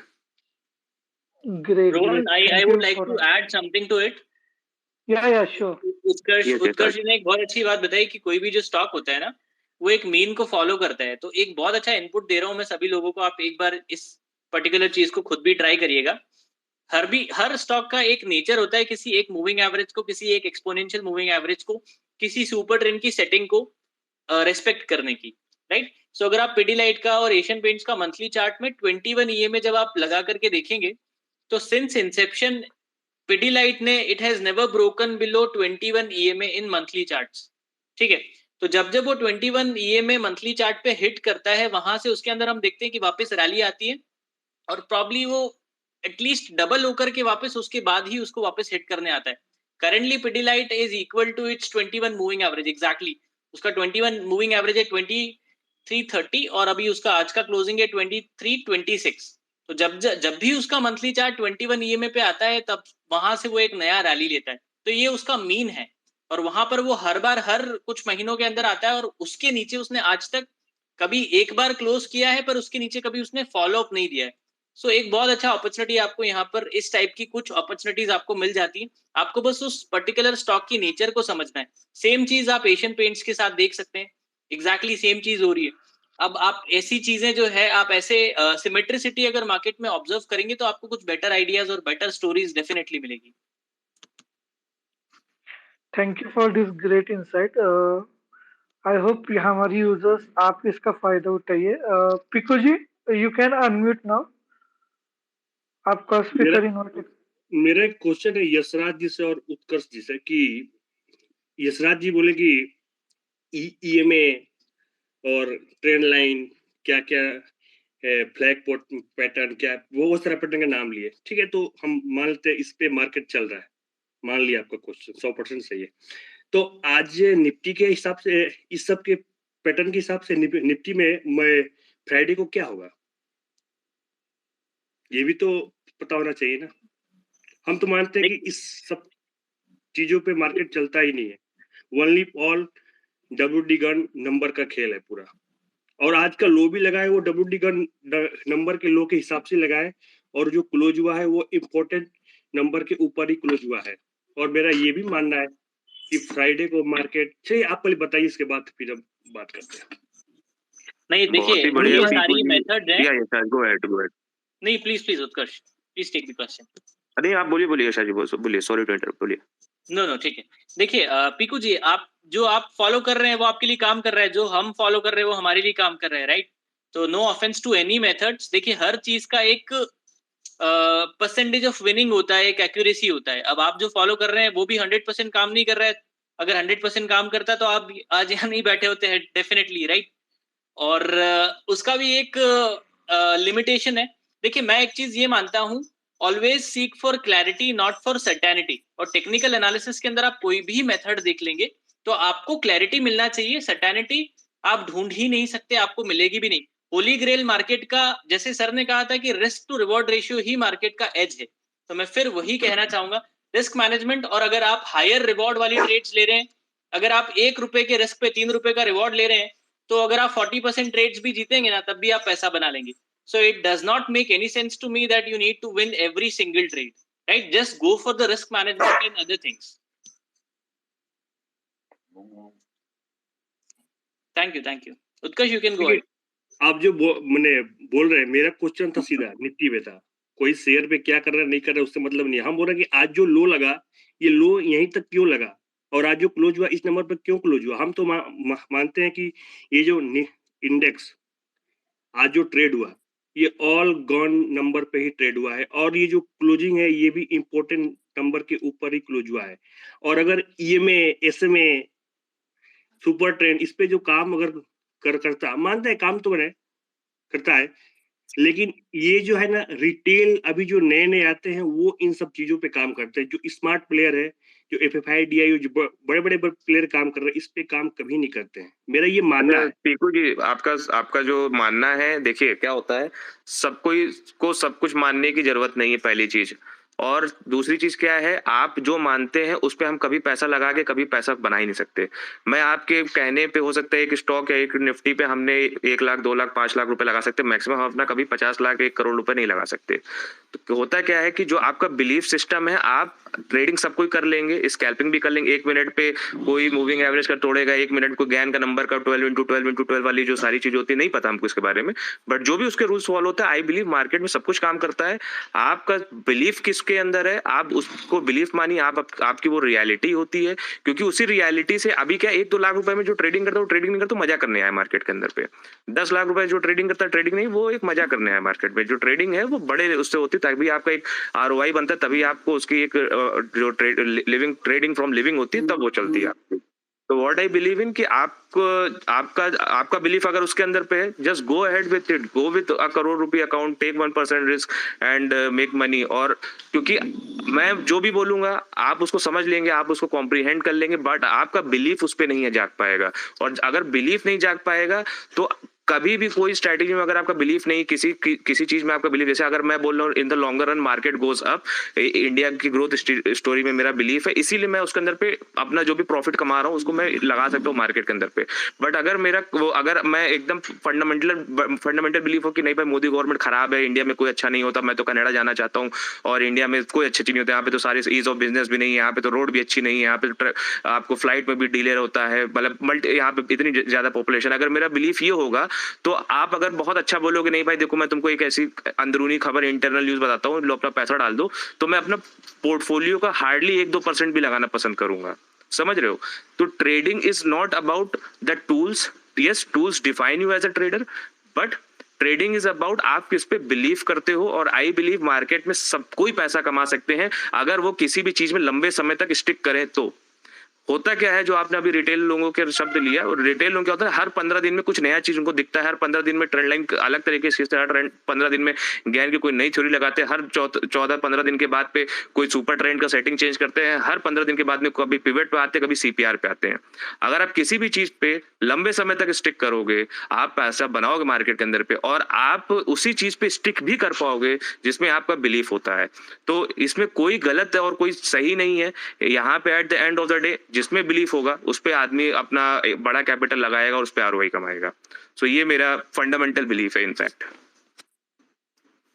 नहीं, आप जो बोले कि लोग यहाँ पे 1 लाख 5 लाख 10 लाख से ट्रेड करने के लिए आते हो, मजाक कर रहे हैं। हम इसको नहीं मानते। वो भी कुछ सोच के आया है कि हाँ हम कुछ लगाएंगे तो कुछ तो लेके आएंगे मार्केट से। हम ये बात नहीं बोलते कि वो बंदा ऐसे करने के लिए आया है। ये गलत बात है। ये आपका बिलीफ है। देखिए अब अगेन कोई गाड़ी दूसरी पसंद करता है, कोई गाड़ी दूसरी पसंद करता है, कोई मारुति ब्रांड पसंद करता है, तो किसी में कोई गलत और सही नहीं है। ये मेरा बिलीफ है, इसीलिए मैं इसको स्केलेबिलिटी पे, हमारा कहने मतलब ये है trading is all about scalability. अगर आप स्केल कर रहे हो, हर क्वार्टर बाय क्वार्टर स्केल कर रहे हो, तो आप ट्रेडिंग में अच्छा कर रहे हो। आप यहाँ पे पैसा बनाने के आए हो। मैं यहाँ पे किसी को बताने नहीं आया कि मैं सही हूँ या मैं गलत हूँ। मैं यहाँ पे आया हूँ कि मैं जिस पे बिलीव करता हूँ उसके मैं स्केलेबिलिटी को ढूंढने आया हूँ और स्केलेबिलिटी ले रहा हूँ। आपको हम मतलब मेरा यहाँ पे गोल नहीं है कि हम आपको कन्विंस करें, और ना ही आपका ये गोल होना चाहिए कि आप हमको अपनी बातों के लिए कन्विंस करें। हम लोग यहाँ पे एक विचारों को रख रहे हैं, और मतभेद हो सकता है, मनभेद नहीं हो सकता है, क्योंकि हम और आप दोनों यहाँ पे एक अच्छी लाइफ के लिए आए हैं। तो I agree to disagree and I respect your views. आप भी हमारे व्यूज को रिस्पेक्ट करिए and then move on to the next discussion. I think Piku ji thanks, जो भी ये डिस्कशन था। आपका एक अपना फंडामेंटल है और experts have different fundamental, and we are not discussing here the ideology we are following and these things. So that is like okay, up to you ki what you are following and what our expert is following. Everyone has a different like okay, everyone has a different scenario to follow, different fundamentals to follow. So I think अगर हम इस पे discussion करते हैं then it is going to be deep. ये होता ही रहेगा. So thanks for asking your question. सज्जन जी हमारे साथ ज्वाइन हुए हैं. हाय सज्जन जी, कैसे हैं? हेलो सर, मैं ठीक हूँ। आप कैसे हो? Thank you for asking. बहुत अच्छा हूँ। I think last in the last space I was not available और कनेक्ट नहीं हो पाया आपके साथ में। हाँ जी, हाँ जी। थैंक यू काफी आज ज्वाइन के लिए। सबसे पहले मेरा एक क्वेश्चन आपसे ये है, अपन टेक्निकल एनालिसिस पे बाद में बात करेंगे। मार्केट खुलने से पहले 41,600 बैंक निफ्टी, मैंने आपका कहीं ट्वीट पढ़ा था। हाउ हाउ कौन सा पैरामीटर है सर, मुझे भी चाहिए। देखो नहीं क्या था, आई टेल यू। ओके, मैं एक ऑप्शन बायर हूँ, ठीक है? टिपिकल ऑप्शन बायर हूँ मैं, ठीक है? और मेरे को अगर एक्सपायरी वाले दिन रिस्क रिवार्ड 1:3 नहीं मिलता तो मैं ट्रेडिंग नहीं करता, ठीक है? तो वो जो 41,600 का वो है, वो मार्केट ओपन होने के बाद आया था, पहले नहीं था। पहले था जब 8:45 पे मैंने ट्वीट किया था कि मैं निफ्टी में शॉर्ट करने वाला हूँ मार्केट ओपन होते ही, and 18,200 is my stop loss. Okay, ठीक है, वो था वो, ठीक है, निफ्टी का। लेकिन बैंक निफ्टी का था मार्केट के बीच में। वो क्या था, आई टेल यू। अगर आप देखोगे ना, आई थिंक पूरे जैन मंथ में जो 9:15 टू 10:15 जो 1 आवर कैंडल था, ठीक है, इट वाज अप्रोक्सीमेटली 500 पॉइंट्स, ऐसा कुछ था, 450 पॉइंट्स का, ठीक है? तो पूरे जैन में 1 आवर में पहली बार वो कैंडल बनी है, ठीक है? और काफी दिन से सिर्फ HDFC बैंक ही बैंक निफ्टी को सपोर्ट कर दे रहा है, ठीक है? और फर्स्ट टाइम HDFC भी वीक था, और जो कैंडल थी ना, मतलब मैं देखता हूँ हमेशा इम्पैक्ट कितना है कैंडल का, ठीक है? तो मैं हमेशा जो पास्ट पैटर्न है उनको फॉलो करता हूँ। तो मैंने क्या देखा कि ये जो इम्पैक्ट है ना इसका 500 450 पॉइंट का, इसका इम्पैक्ट यहाँ पे नहीं रहेगा, ये कुछ देर के लिए यहीं पे रहेगा और उसके बाद जितना ये कैंडल है ना उतना इम्पैक्ट और आएगा नीचे। ठीक है, तो हमने क्या किया, हमने 42,100 का पुट ऑप्शन बाय किया। ठीक है, जो अगले मेरे ख्याल में आधे घंटे में हो गया था वो 3.5 to 4x। ठीक है, उसके बाद फिर से मैंने एक मार्केट प्रोफाइल चार्ट डाला था कि आप देखना अराउंड 145 के आसपास, कि अगर थोड़ा ऊपर जाएगा ना टिल 850 समथिंग, उसके बाद बैंक निफ्टी और नीचे आएगा, सो आराम से आप शॉर्ट कर सकते हो या पी बाय कर सकते हो। ठीक है, तो आज ये 3 एंट्री ली थी, Nifty future short, bank Nifty P, then again bank Nifty P. ठीक है, ये था पूरा गेम। डेफिनेटली मैं वही ट्वीट देखा था, मैंने सज्जन सर ने डाला है कि ओके 41,600 और एग्जैक्ट एकदम पहुंचा है। एग्जैक्ट क्या था, मतलब ऐसा, मतलब मेरा जो देखा ना मैंने ना, मैं बहुत कम एंट्री लेता हूँ, लेकिन ना जो पास पैटर्न है उनको देख के उसके अकॉर्डिंग ही हम लोग एंट्री लेते हैं, तो उसमें रिस्क रिवार्ड काफी अच्छा होता है, 1:3 1:5 तक पहुंच जाता है। सो और सारा गेम तो रिस्क रिवार्ड का है टेक्निकल में तो। डेफिनेटली काफी अच्छा ये इनसाइट आपने डाला कि किस तरीके से क्या मतलब पैटर्न को आपने यूज किया था। Now I think technical analysis पे हमने लास्ट टाइम काफी रोहन के साथ आई थिंक आपने डिस्कस किया था। सो नाउ ओके कि आज का फॉल के बाद एक हमारा जो ही था इंडेक्सेस में एज अ ऑप्शन बायर, जैसे आपने बताया कि आप option buyer, what we can see next till budget.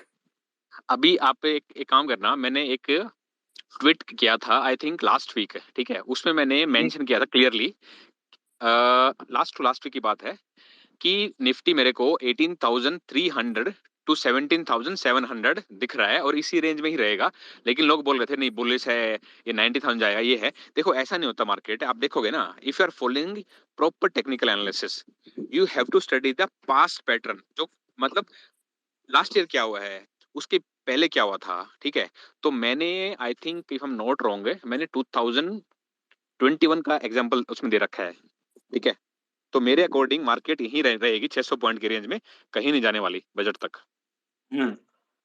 और यहीं घूम रही market.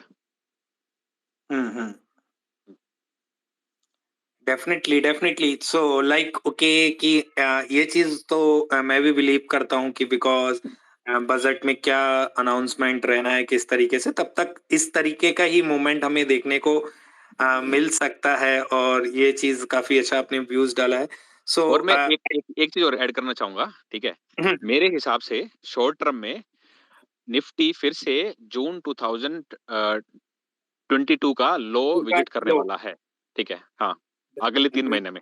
That is 15,600 I think हाँ, समवेयर। मेरे हिसाब से वो करेगा, और रिलायंस आएगा 2100 रुपए पे, जिसको बाई करना कर लेना। रिलायंस तो डेफिनेटली, रिलायंस का तो मूवमेंट ही इसी तरीके से चल रहा है काफी दिनों से। सो ठीक है, आई थिंक उत्कर्ष जी आप कुछ बोल रहे थे, मैं सज्जन सर से कुछ पूछने लगा था उससे पहले। नहीं sir, I was just welcoming सज्जन भैया। Okay, no issues. So now we will take one question. So Hirenji want to ask the question. Hirenji, can you unmute and ask your question?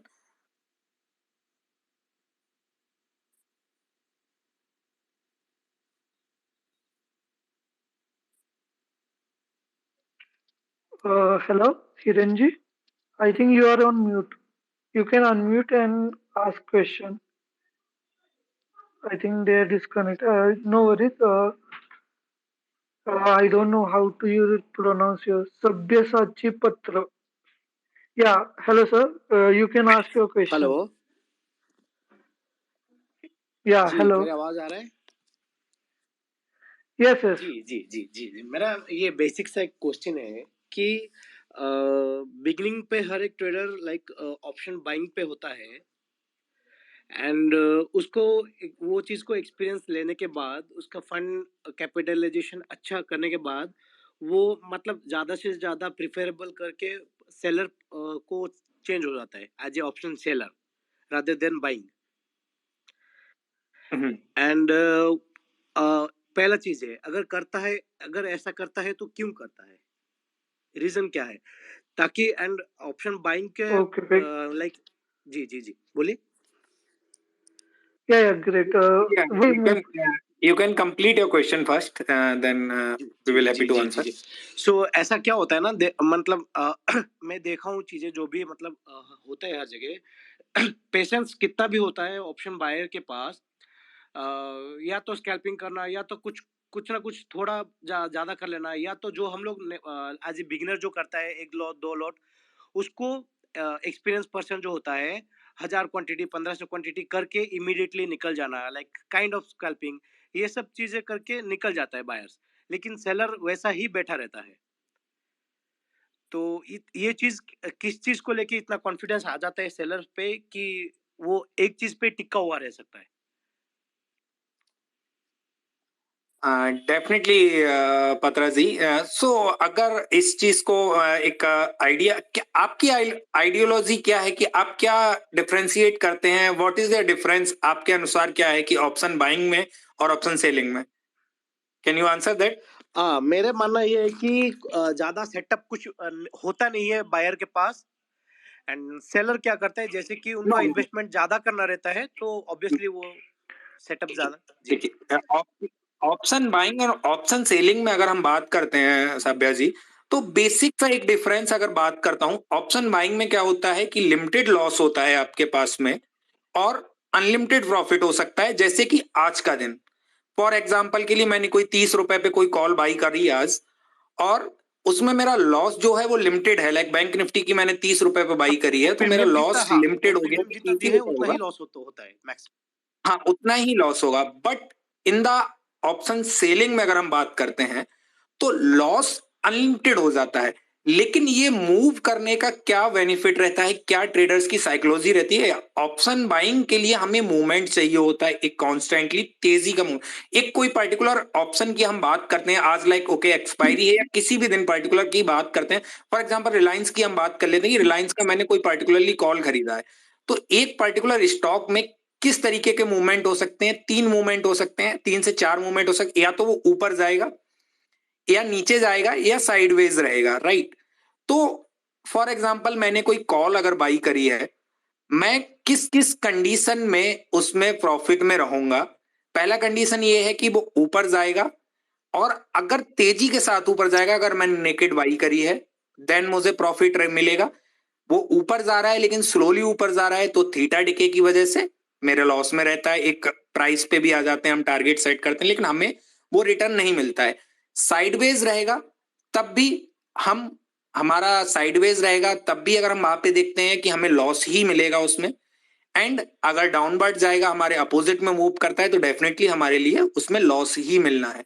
But in option buying की अगर हम condition में करते हैं, option selling की condition में करते हैं कि एक किसी पर्टिकुलर कॉल को बाई करने की जगह हमने पुट को सेल किया, तो उसमें क्या होता है कि हमारा एक साइडवेज कंडीशन में भी हमें प्रॉफिट मिलता है, और अगर हमारी डायरेक्शन में मूव कर रहा है तब भी हमारे लिए प्रॉफिट मिलता है, चाहे हल्के वो मूव कर रहा है, चाहे वो तेजी से मूव कर रहा है। So that is the particular reason होता है कि ऑप्शन सेलिंग का, कि लोग शांति से बैठे रहते हैं जो ऑप्शन सेलर्स होते हैं। I think Utkarsh ji and सज्जन जी इस चीज को और अच्छे से एलॉबरेट कर सकते हैं। आई थिंक माय बेस्ट मैंने एलॉबरेट किया इस चीज को। नहीं, बहुत ही अच्छे तरीके से आपने बताया है। एक चीज कहेंगे, जैसे लोग क्या होता है ना, जैसे हम ही पहले, बहुत ही बढ़िया क्वेश्चन था क्योंकि सबके सब आते ऑप्शन बाइंग में आते हैं। Let me just take 2 minutes कि हमने भी जब स्टार्टिंग करा था, ऑब्वियस सी बात है कैपिटल सबके पास कम होती है, तो ऑप्शन बाइंग में सबसे जल्दी लगता है कि यार इसमें बहुत जल्दी पैसा बनेगा और 50,000 को हम बहुत जल्दी 2 लाख कर लेंगे, फिर उससे आईफोन ले लेंगे। मतलब ऐसे आई वॉज स्टूडेंट जब ये सारे ख्याली पुलाव बना रहे थे, इस समय स्टूडेंट ही थे उस टाइम पे हम। तो होता क्या है कि हम भी बहुत डरते थे ऑप्शन सेलिंग से, क्योंकि सबसे पहले किताबों में पढ़ाया जाता है कि option selling has unlimited risk, option buying has limited risk. पहली चीज। पॉइंट नंबर 2 ये आता है कि option selling has limited reward और option buying has unlimited reward. तो पर हमने अपना 2-3 साल जब स्टार्टिंग में ऑप्शन बाय इवन स्टॉक्स में भी ऑप्शन बाय करते थे, तो उसको देखा भाई ये अनलिमिटेड प्रॉफिट आखिर ले कौन जाता है? बहुत कम ही होता है कि स्टोरी आपको, मतलब साल में 6 महीने में 1-2 स्टोरी मिलती है कि भाई मैंने 80 रुपए का ऑप्शन लिया था, उसको मैंने 850 पे काटा है। नहीं सर, ऐसे स्टोरी बहुत कम मिलती है। बट ऑप्शन सेलिंग में भी तो एसएल होता है ना? एग्जैक्टली मैं वही बोल रहा हूँ, मतलब कि just coming from the option buying perspective, जैसे जो एक होता है ना, जो पढ़ाया जाता है हम लोगों को जानबूझ के गलत इन्फॉर्मेशन दी जाती है कि by default option selling has requires more capital, और जितने भी जो कोर्स सिखाने वाले लोग हैं वो ऑप्शन सेलिंग अगर सिखाएंगे तो उसमें क्या होता है कि आपके पास पे just just one one 10-15 second का रेंट है कि भाई उस टाइम पे क्या होगा कि आप अगर बड़ी कैपिटल, आप किसी नए बंदे को बोलोगे कि आपको बड़ी कैपिटल चाहिए इन ऑर्डर टू ट्रेड, और आपको मेरा इतने का कोर्स ले लो और आपकी जो कैपिटल रिक्वायरमेंट होगी 10 लाख की होगी, तो वो कोर्स ही नहीं बाय करेगा। तो by default everyone teachers option buying. कुछ लोग ऑप्शन बाइंग बहुत अच्छा काम कर रहे हैं, उनको कोई डिसरिस्पेक्ट नहीं है, जस्ट मेरा व्यू है कि ऑप्शन बाइंग के अंदर पे क्या है कि भाई चलो तुम 50,000 रुपए से भी ट्रेड कर सकते हो, आ जाओ मेरा कोर्स लो, और ऑप्शन बाइंग में you will be very provided.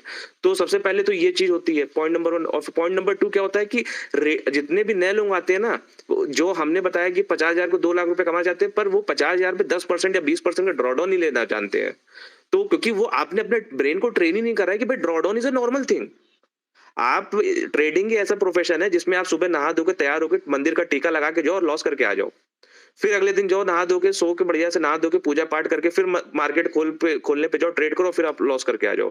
तो पीपल आर नॉट रेडी, उनकी ब्रेन को ट्रेनिंग ही नहीं मिली है कि भाई अगर हम 50,000 रुपए पे ऑप्शन बाइंग कर रहे हैं तो हमको तैयार रहना पड़ेगा 10-15-20% का ड्रॉडाउन के लिए। तो जो नया बंदा है उसको ये सब चीजें नहीं पता है। तो इसीलिए क्या होता है कि ऑप्शन बाइंग का कोर्सेज को बेचना, ऑप्शन बाइंग को दिखाना, ऑप्शन बाइंग को प्रोपोगेट करना, मार्केट करना, सेल करना is very easy in option rather than option selling. और जो आपने सर बात कही, एकदम सही बात कही, ऑप्शन सेलिंग में भी स्टॉप लॉस होता है। At the end of the day जब हमने अपना बाद में जर्नल उठा के देखा कि यार मैं ऑप्शन बाइंग कर रहा हूँ और मेरा तो कभी अनलिमिटेड रिवॉर्ड नहीं आया, क्यों? क्योंकि क्या होता है 80 रुपए पे मैंने कोई चीज ली, 120-140 अगर जाता है, मुझको हाई मशीन लगती है बुक करने की, मैंने बुक कर लिया। और कभी कभी ऐसा होता है कि जो मैंने 80 रुपए पे लिया है, 140 रुपए बुक कर लिया, उसने हाई मारा है 600 रुपए का, और फिर लगता है अरे यार काश मैंने इसको होल्ड करा होता, ऐसा हो जाता। फिर जो नेक्स्ट टाइम होता है, मैं काश होल्ड करने वाले जो मोड में आता हूँ, तो मैं देखता हूँ कि 80 रुपए पे जो मैंने ऑप्शन बाय करा हुआ है वो जाता है 140, 150, 160 तक, वापस आ जाता है 80 रुपए पे, वो कभी 600 जाता नहीं। मतलब इन एसेंस जो वहां पे किताबों में लिखा रहता है ना कि अनलिमिटेड रिवॉर्ड कमाने वाले बहुत बहुत बहुत कम है मार्केट के अंदर पे, जिनको रियली में अनलिमिटेड रिवॉर्ड ऑप्शन बाइंग का मिला है। At the end of the day, जो हमने पहले भी कहा था, चाहे आप टेक्निकल एनालिसिस लगा लो, चाहे फंडामेंटल एनालिसिस लगा लो, कोई भी एनालिसिस लगा लो, स्कैल्पिंग कर लो, ट्रेडिंग, आप किसी भी तरह की ट्रेडिंग ले लीजिए, आप नंबर्स की ट्रेडिंग, गैन की ट्रेडिंग, किसी भी तरह की ले लीजिए, अगर आपके फेवर में रिस्क रिवॉर्ड नहीं है तो मार्केट में आप सस्टेन नहीं कर पाओगे। तो ऑप्शन बाइंग में भी आपको रिस्क रिवॉर्ड में काम करते हो, ऑप्शन सेलिंग में भी रिस्क रिवॉर्ड में काम करते हो, उसमें भी आपको मालूम है यार मेरा 40 रुपए का एसएल है, यहाँ पे भी आपको मालूम है मेरा 60-70-80 रुपए जितने का भी आपने एसएल लगाया वो आपका एसएल है। वहां पे आपने 1:2 का रिस्क रिवॉर्ड रखा है, 1:3 का रिस्क रिवॉर्ड रखा है।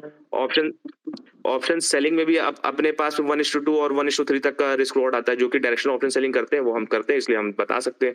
1:4 तक का भी रिस्क रिवॉर्ड हमने लिया ऑप्शन सेलिंग में। तो जब कैपिटल बड़ी होती है देन यू रियलाइज, क्योंकि आप मार्केट में जब परसिस्टेंटली बैठे रहते हो ना समय समय तक, तो देन यू रियलाइज कि यार what is working for most of the people and what is working for you. So that was my take. I know Sajjan भैया काफी होंगे बोलने के लिए ऑप्शन में, क्योंकि I know he is doing well in option buying, और मैंने ट्राई करा और हमसे नहीं हुआ। ओवर टू यू सज्जन भैया। देखिए मैं एक बात ऐड करना चाहूंगा, ठीक है? ऑप्शन बाइंग में ना, ठीक है, पैसा बनता है ऐसा नहीं, पैसा नहीं बनता, पैसा बनता है, लेकिन उसके लिए ना आपको हाई लेवल ऑफ पेशेंस चाहिए।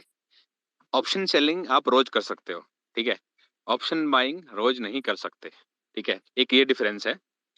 अगर आप ये डिफरेंस को फाइंड आउट कर लोगे, थोड़ा पेशेंस रखोगे, तो आप इंडेक्स फ्यूचर करो, ऑप्शन सेलिंग करो, ऑप्शन बाइंग करो, कोई भी फर्क नहीं है तीनों में, ठीक है। बस ये डिफरेंस है कि ऑप्शन बायर को डायरेक्शन हर रोज नहीं मिलती मार्केट में, ठीक है, लेकिन ऑप्शन सेलर को डिके तो हर रोज मिलता है, ठीक है, कुछ ना कुछ वो कर लेगा। तो ऑप्शन बायर, अगर आपके पास पेशेंस है, देखो मैं खुद फंड मैनेज करता हूँ, ठीक है, लेकिन मैं हर रोज काम नहीं करता। मैं करता हूँ वीक में सिर्फ 8 से 10 entry, that's it.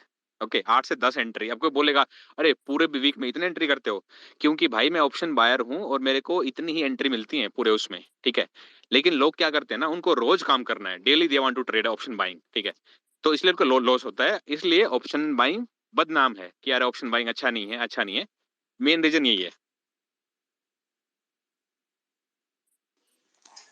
Hello sir, मेरे क्वेश्चन है। यस चिरंजीव, पूछ सकते हैं आप। सर जैसे ये सपोर्ट रेजिस्टेंस के बारे में पूछना है कि वीकली पे सपोर्ट रेजिस्टेंस मैंने ड्रॉ किया, बराबर?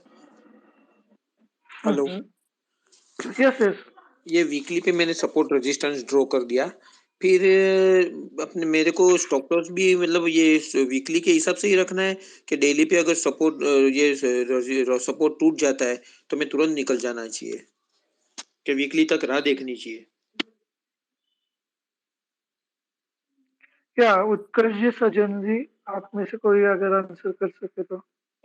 ये देखिए, आपको ना भैया सबसे पहले रिस्क रिवॉर्ड आप देख लीजिए, और कोई भी स्टॉप लॉस क्लोजिंग बेसिस पे नहीं होता। जैसे अगर मान लीजिए किसी ने आज 42,600 का या 42,500 का भी क्लोजिंग बेसिस पे स्टॉप लॉस लगाया होता तो बहुत बुरा उसका लॉस हो चुका होता। तो क्लोजिंग बेसिस तो बहुत लोग फॉलो करते हैं, उनके लिए वर्क करता है, बट अगर आप एक लॉन्ग टर्म एक passive kind of positional trading के उसमें है कि हाँ भाई वीकली और मंथली टाइम फ्रेम में केवल काम करते हैं, तो इट मेक्स सेंस कि आप डेली टाइम फ्रेम का क्लोज का वेट करिए।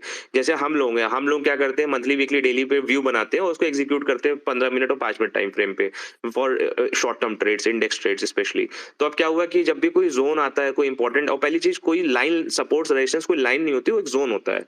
तो उस जोन के आसपास अगर मार्केट रहती है और हम लोग रहता है यार मंथली वीकली डेली में से तीन में से दो टाइम फ्रेम बोल रहे हैं कि यार ये ना मार्केट यहाँ से बुलिश है, तो हम वेट करते जोन के ब्रेक होने का, और हम उस वेट करते 5 मिनट और 15 मिनट के टाइम फ्रेम, मतलब जो डेली का चार्ट को देख के जब हम 15 मिनट में 5 और 15 मिनट में क्लोजिंग का वेट 5-15 करते मिनट हैं। वाला सर नहीं, 5-15 मिनट जैसे मैंने सब एग्जांपल देता हूँ। एक HDFC लाइफ है, तो उसमें मैंने रेजिस्टेंस लाइन लगाई थी ऊपर 620 की, और नीचे सपोर्ट लाइन लगाई थी 590 की, 590-95 की लाइन लगाई थी। अभी स्टॉक डेली में तो 509, अभी वीकली में तो क्लोज होना बाकी है, लेकिन डेली पे अगर टूट गया है तो निकल जाना चाहिए कि वीकली फ्राइडे तक राह देखनी चाहिए? सर देखिए, आपका सबसे पहले ट्रेड प्लान के ऊपर डिपेंड करता है। अगेन हम वही कहेंगे, अगर आपने मंथली और वीकली एक पोजिशनल व्यू बनाया हुआ था, तो आपका जो आपको बनाना चाहिए कि भाई हम डेली का वेट करें। बट हमको नहीं लगता कि बहुत सारे लोग इस तरह का इतना लंबा व्यू बना के काम करते होंगे। तो आप और मार्केट कितना नीचे जा सकती है, सपोर्ट अगर ब्रेक हो गया है, सपोर्ट बात करेंगे, सपोर्ट जो है ना एक लाइन नहीं है, वो एक पूरा जोन है छोटा से, वही प्लस माइनस 10-15 पॉइंट का एक जोन होता है। अब अगर अब उस जोन का ब्रेकआउट हो गया है और एक बड़ी रेड कैंडल ने ब्रेकआउट कर दिया, तो इट मेक्स सेंस कि आप उससे निकल जाइए, क्योंकि मार्केट भी थोड़ा से वीक, आपको थोड़ा क्या ज्यादा ही वीक दिख रही है जिस तरह की आज की कैंडल बनी हुई है। और सर और अभी आपका समझ साथ ही साथ आपका स्टॉक बता रहा है जैसे सोमवार का ही दिन है, तोड़ चुका है, वीकली तो इट मेक्स सेंस कि वहां से वीकली की सर मेरा क्वेश्चन है कि वीकली को तो क्लोज होने में अभी देर है, कभी वापस ऊपर भी चला ग्रीन में भी क्लोज हो जावे, ऊपर सपोर्ट लाइन से ऊपर भी क्लोज हो जावे, लेकिन सोमवार को ही सपोर्ट लाइन तोड़ के एकदम नीचे आ गया है, तो क्या करूं? तुरंत निकल जाऊं कि फ्राइडे तक राह देखूं, वीकली का पूरा कैंडल देख के फिर डिसीजन लूं? मैं तो निकल जाना प्रेफर करूंगा, ये मेरा शॉर्ट आंसर है। अब बाकी आप देख सकते हैं कि किस तरीके से ब्रेकआउट हुआ है, क्या पता ओपन उसी के नीचे हुआ है, या क्या पता ओपन जैसे मान लीजिए किस तरह ब्रेकआउट कर रहा है, क्या मतलब मार्केट ओपन हुई थी 3% ऊपर उसके लेवल से और फिर ब्रेकआउट करा है, तो इट मेक सेंस कि चलो रोक, थोड़ा वेट करा जा सकता है। बट अगर मार्केट ओपन उसके पास हुई थी, फिर नीचे अच्छे तगड़ी कैंडल क्लोज कर दिया है, तो भाई आपको तब तो निकलना पड़ेगा। मतलब एक ब्रेकआउट कैसा ब्रेकआउट है उसका भी आपको थोड़ा से जांचना पड़ता है कि भाई ये जो सपोर्ट टूट रहा है, ये सपोर्ट कैसे रीच कर रहा है। अगर जैसे एक साइडवेज कंसोलिडेशन के बाद जो सपोर्ट तोड़ रहा है, इट मेक सेंस भाई आप निकल जाइए, क्योंकि एक नया सेट ऑफ सेलर्स उसके अंदर पे एंट्री मारे, बायर्स हार चुके हैं। बट अगर लगातार मार्केट 5-6 दिन से गिरी चली जा रही है, उसके बाद सपोर्ट का ब्रेकआउट हो रहा है, तो उस टाइम पे I will wait for my zone की उस जोन के आसपास में कैसा प्राइस एक्शन होता है, उसके अकॉर्डिंग हम एग्जिट करते हैं। मतलब there is no clear cut answer, but yes, zone टूटा, there is zero evidence, zero reason for me to in the trade, that is why I tend to exit the trade। but मैं ये भी देखता हूँ साथ ही में कि भाई उस सपोर्ट को मार्केट अप्रोच कैसे कर रही है। मैं इस पे एक चीज ऐड करूंगा हिरेन भाई के लिए। इसमें क्या होता है सर कि जैसे सोमवार को तो सपोर्ट डेली ने तोड़ दिया, लेकिन वीकली का अगर क्लोज वेट करे तो उसके नीचे नीचे नीचे नीचे नीचे वो एकदम नीचे चला जाता है, तब तो शनि और शुक्रवार तक तो बहुत नीचे चला जाता है। तो सर बोला तो एग्जिट कर लीजिए मैं एग्जिट करता हूँ, आप एग्जिट कर लीजिए। आप सज्जन भाई आप बताइए, आप क्या बोलते हैं? हिरेन भाई आप मेरे को ये बताइए, एक बात है, सपोज करो कोई स्टॉक फ्राइडे को मान लो उसने 530 का लो बनाया, ठीक है, तो उस बंदे ने 530 का जो लो बनाया था, आपको क्या पता उसने ट्रेडिंग के लिए बाई किया था या भाई उसने भाई क्या बोलते हैं इन्वेस्टमेंट के लिए बाई किया है? नहीं नहीं, मैं तो मेरी बात कर रहा हूँ सर, मेरी बात कर रहा हूँ कि जैसे मैंने वीकली के हिसाब से ही डिसीजन लिया था, कोई स्टॉक में एंट्री ली थी तो वीकली के हिसाब से ही लिया था। लेकिन समझ लो कि वो वीकली के हिसाब से थोड़े दिन मैंने राह भी देखी, राइड भी किया। लेकिन फिर एक दिन ऐसा हुआ कि संडे अरे मंडे को ही सुबह डेली की कैंडल ऐसी बन गई कि वो सपोर्ट लाइन के पास आई और सपोर्ट लाइन से भी नीचे चली गई। अब मेरा तो डिसीजन वीकली के हिसाब से, तो एक सिंपल फंडा फिर है, देखो एक सिंपल फंडा है। अगर आप 5 मिनट में ही कुछ काम कर रहे हैं तो 5 मिनट का ही आप उसको सपोर्ट रेजिस्टेंस देखिए। अगर आप वीकली कर रहे हैं तो उसी का फॉलो कीजिए। अगर आपका सपोर्ट टूट गया है तो निकल जाइए, क्यों वेट करना है उसका? Very simple. मतलब वीकली वीकली पे वीकली का ही देखने का ऐसा। हाँ वही बोल रहा हूँ, जो गेम खेल रहे हो ना आप, जो गेम खेल रहे हो, जो टाइम फ्रेम यूज कर रहे हो, ठीक है, जो इंडिकेटर यूज कर रहे हो, उसी के हिसाब से आपको डिसीजन लेना है। ठीक है, ऐसा नहीं करना है कि हे भगवान बचा ले इस बार। ठीक है, वो वाला काम नहीं करना है। ठीक है, नहीं, पर प्रॉब्लम सर यही है मेरे साथ कि जैसे वीकली पे डिसीजन तो ले लिया मैंने, बाय भी कर लिया, लेकिन टूट जाता है डेली पे सपोर्ट, फिर वीकली पे आते आते शुक्रवार तक आते आते वापस क्रॉस ऊपर सपोर्ट से ऊपर चला जाता है वापस। मैं वही तो बोल रहा हूँ, आपने जो एंट्री ले रखी है वो वीकली पे ले रखी है ना, तो वीकली का सपोर्ट देखो ना, डेली का नहीं। ठीक है, ओके ओके, ये बस वेरी यही सिंपल। मेरे मन में कंफ्यूजन था। जो गेम खेल रहे हो वही की गेम फॉलो करना है। ठीक है, हाँ हाँ हाँ, बस बस मिक्स यही। नहीं करना आपको। ठीक है, हाँ हाँ। और सर एक ओके ये वीकली के ऊपर कौन सी मूविंग एवरेज लगानी चाहिए? 200। वीकली के ऊपर 200। Hmm. Okay sir. Okay Hiren ji, I hope आपको आंसर मिल गया होगा। हाँ मिल गया भारत एकदम। Okay great. भारद्वाज जी आप पूछ सकते हैं। I just want, hi, thanks for hosting this. I just want to say hi to the Utkarsh boy. Hello, boy. Hello, yes, hi sir. Hi. Have you remembered my name, Bharadwaj? Hello. अरे भरद्वाज भाई, क्या हाल चाल? खुश हो गया भाई। Thanks for this. हाँ हाँ भाई, चेहरा भी जानते हैं, आपको भी जानते हैं, बताइए कैसे हम आपकी सेवा कर सकते हैं? हाँ, मेरे पास क्या भी क्वेश्चन नहीं है। I'm just अच्छा, wanted to say hi to you. Okay, thank you so much. Great. Yeah, my pleasure. Bye. Hello. Thank या हाँ जी, हेलो। हेलो। या जी सब जी जी, मेरा और भी क्वेश्चन था थोड़ा। हाँ, जी जस्ट टेल जी मी। जी जी। सो क्या होता है ना, मैंने जब ट्रेडिंग स्टार्ट किया था तब मैंने छोटा सा फंड से किया था, like near about 60,000 rupees. And उससे उसके बाद मैंने कैपिटलाइजेशन मतलब कुछ उससे ऑप्शन बाइंग से, उससे तो ऑप्शन बाइंग ही सिर्फ हो सकता है, तो आफ्टर फ्यू इयर्स एंड ये इसको मैंने 17 लाख में कन्वर्ट किया हूँ। देन अभी suppose like if I want to switch option selling में, तो जैसे कि ये ऑप्शन बाइंग से ऑप्शन सेलिंग अपोजिट वाला मतलब सिचुएशन हो जाता है, तो उस फेज पे साइकोलॉजी को लेके क्या कुछ इशू आने वाला है?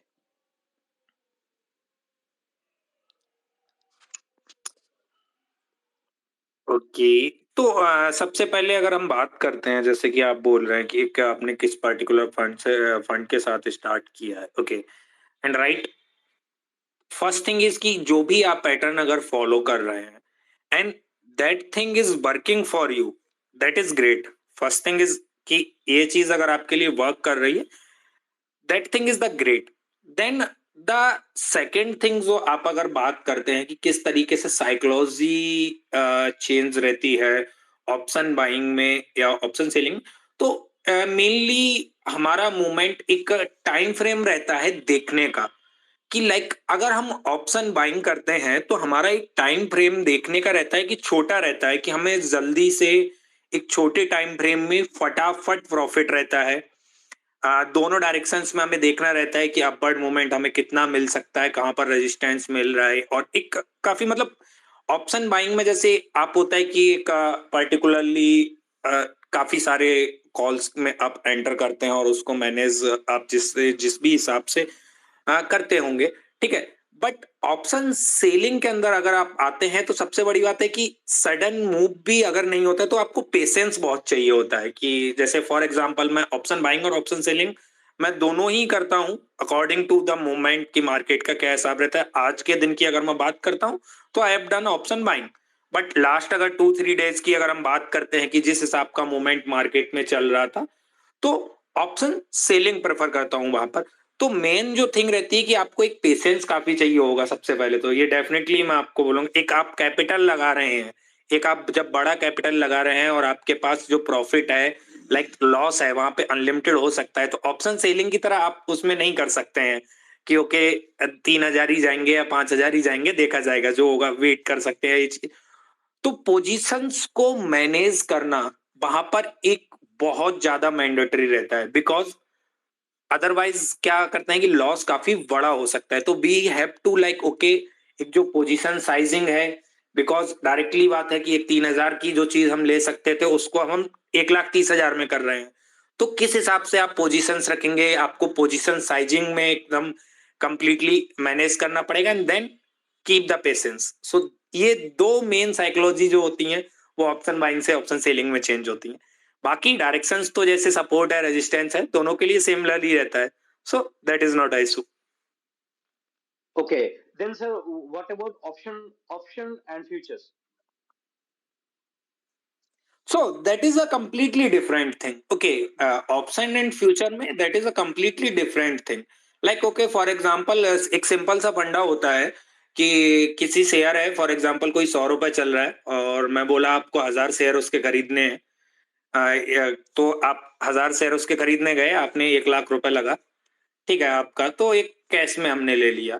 अभी हम बात करते हैं कि फ्यूचर में, ओके अब भाई फ्यूचर में हम बात करते हैं कि किसी शेयर को हम खरीदना, मैंने कहा कि आपको आप 1,00,000 रुपए मत लगाइए, मैं आपको 1,000 शेयर देता हूँ एक पर्टिकुलर मार्जिन पे। आपको से बोला कि अप टू 70,000 में आपको दे देता हूँ, और मैंने वहां पे एक आपको मंथली टाइम फ्रेम लगा दिया जहां पर ये जो आपकी वैल्यू, ग्रीक वैल्यू जो होती हैं ऑप्शन बाइंग में लाइक थीटा, गामा या फिर ये delta, this is not working. ये यहाँ पे कोई किसी भी तरीके से वर्क नहीं करेंगे।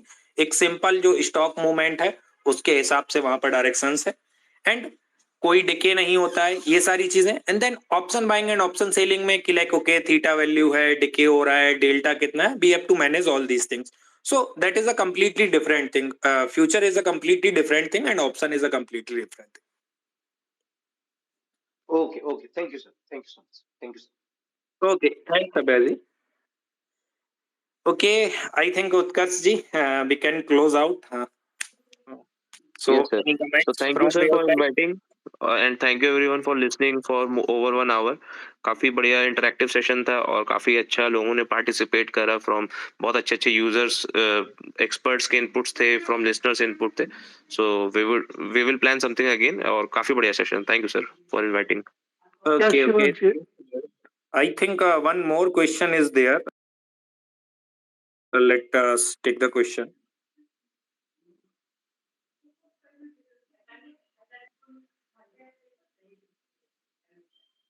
Hi, Yeah, Yogendra. You can ask your question.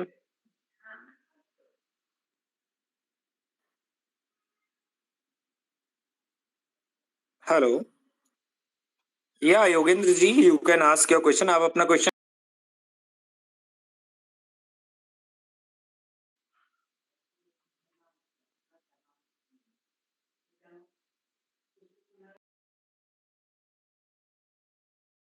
Okay, no issues then.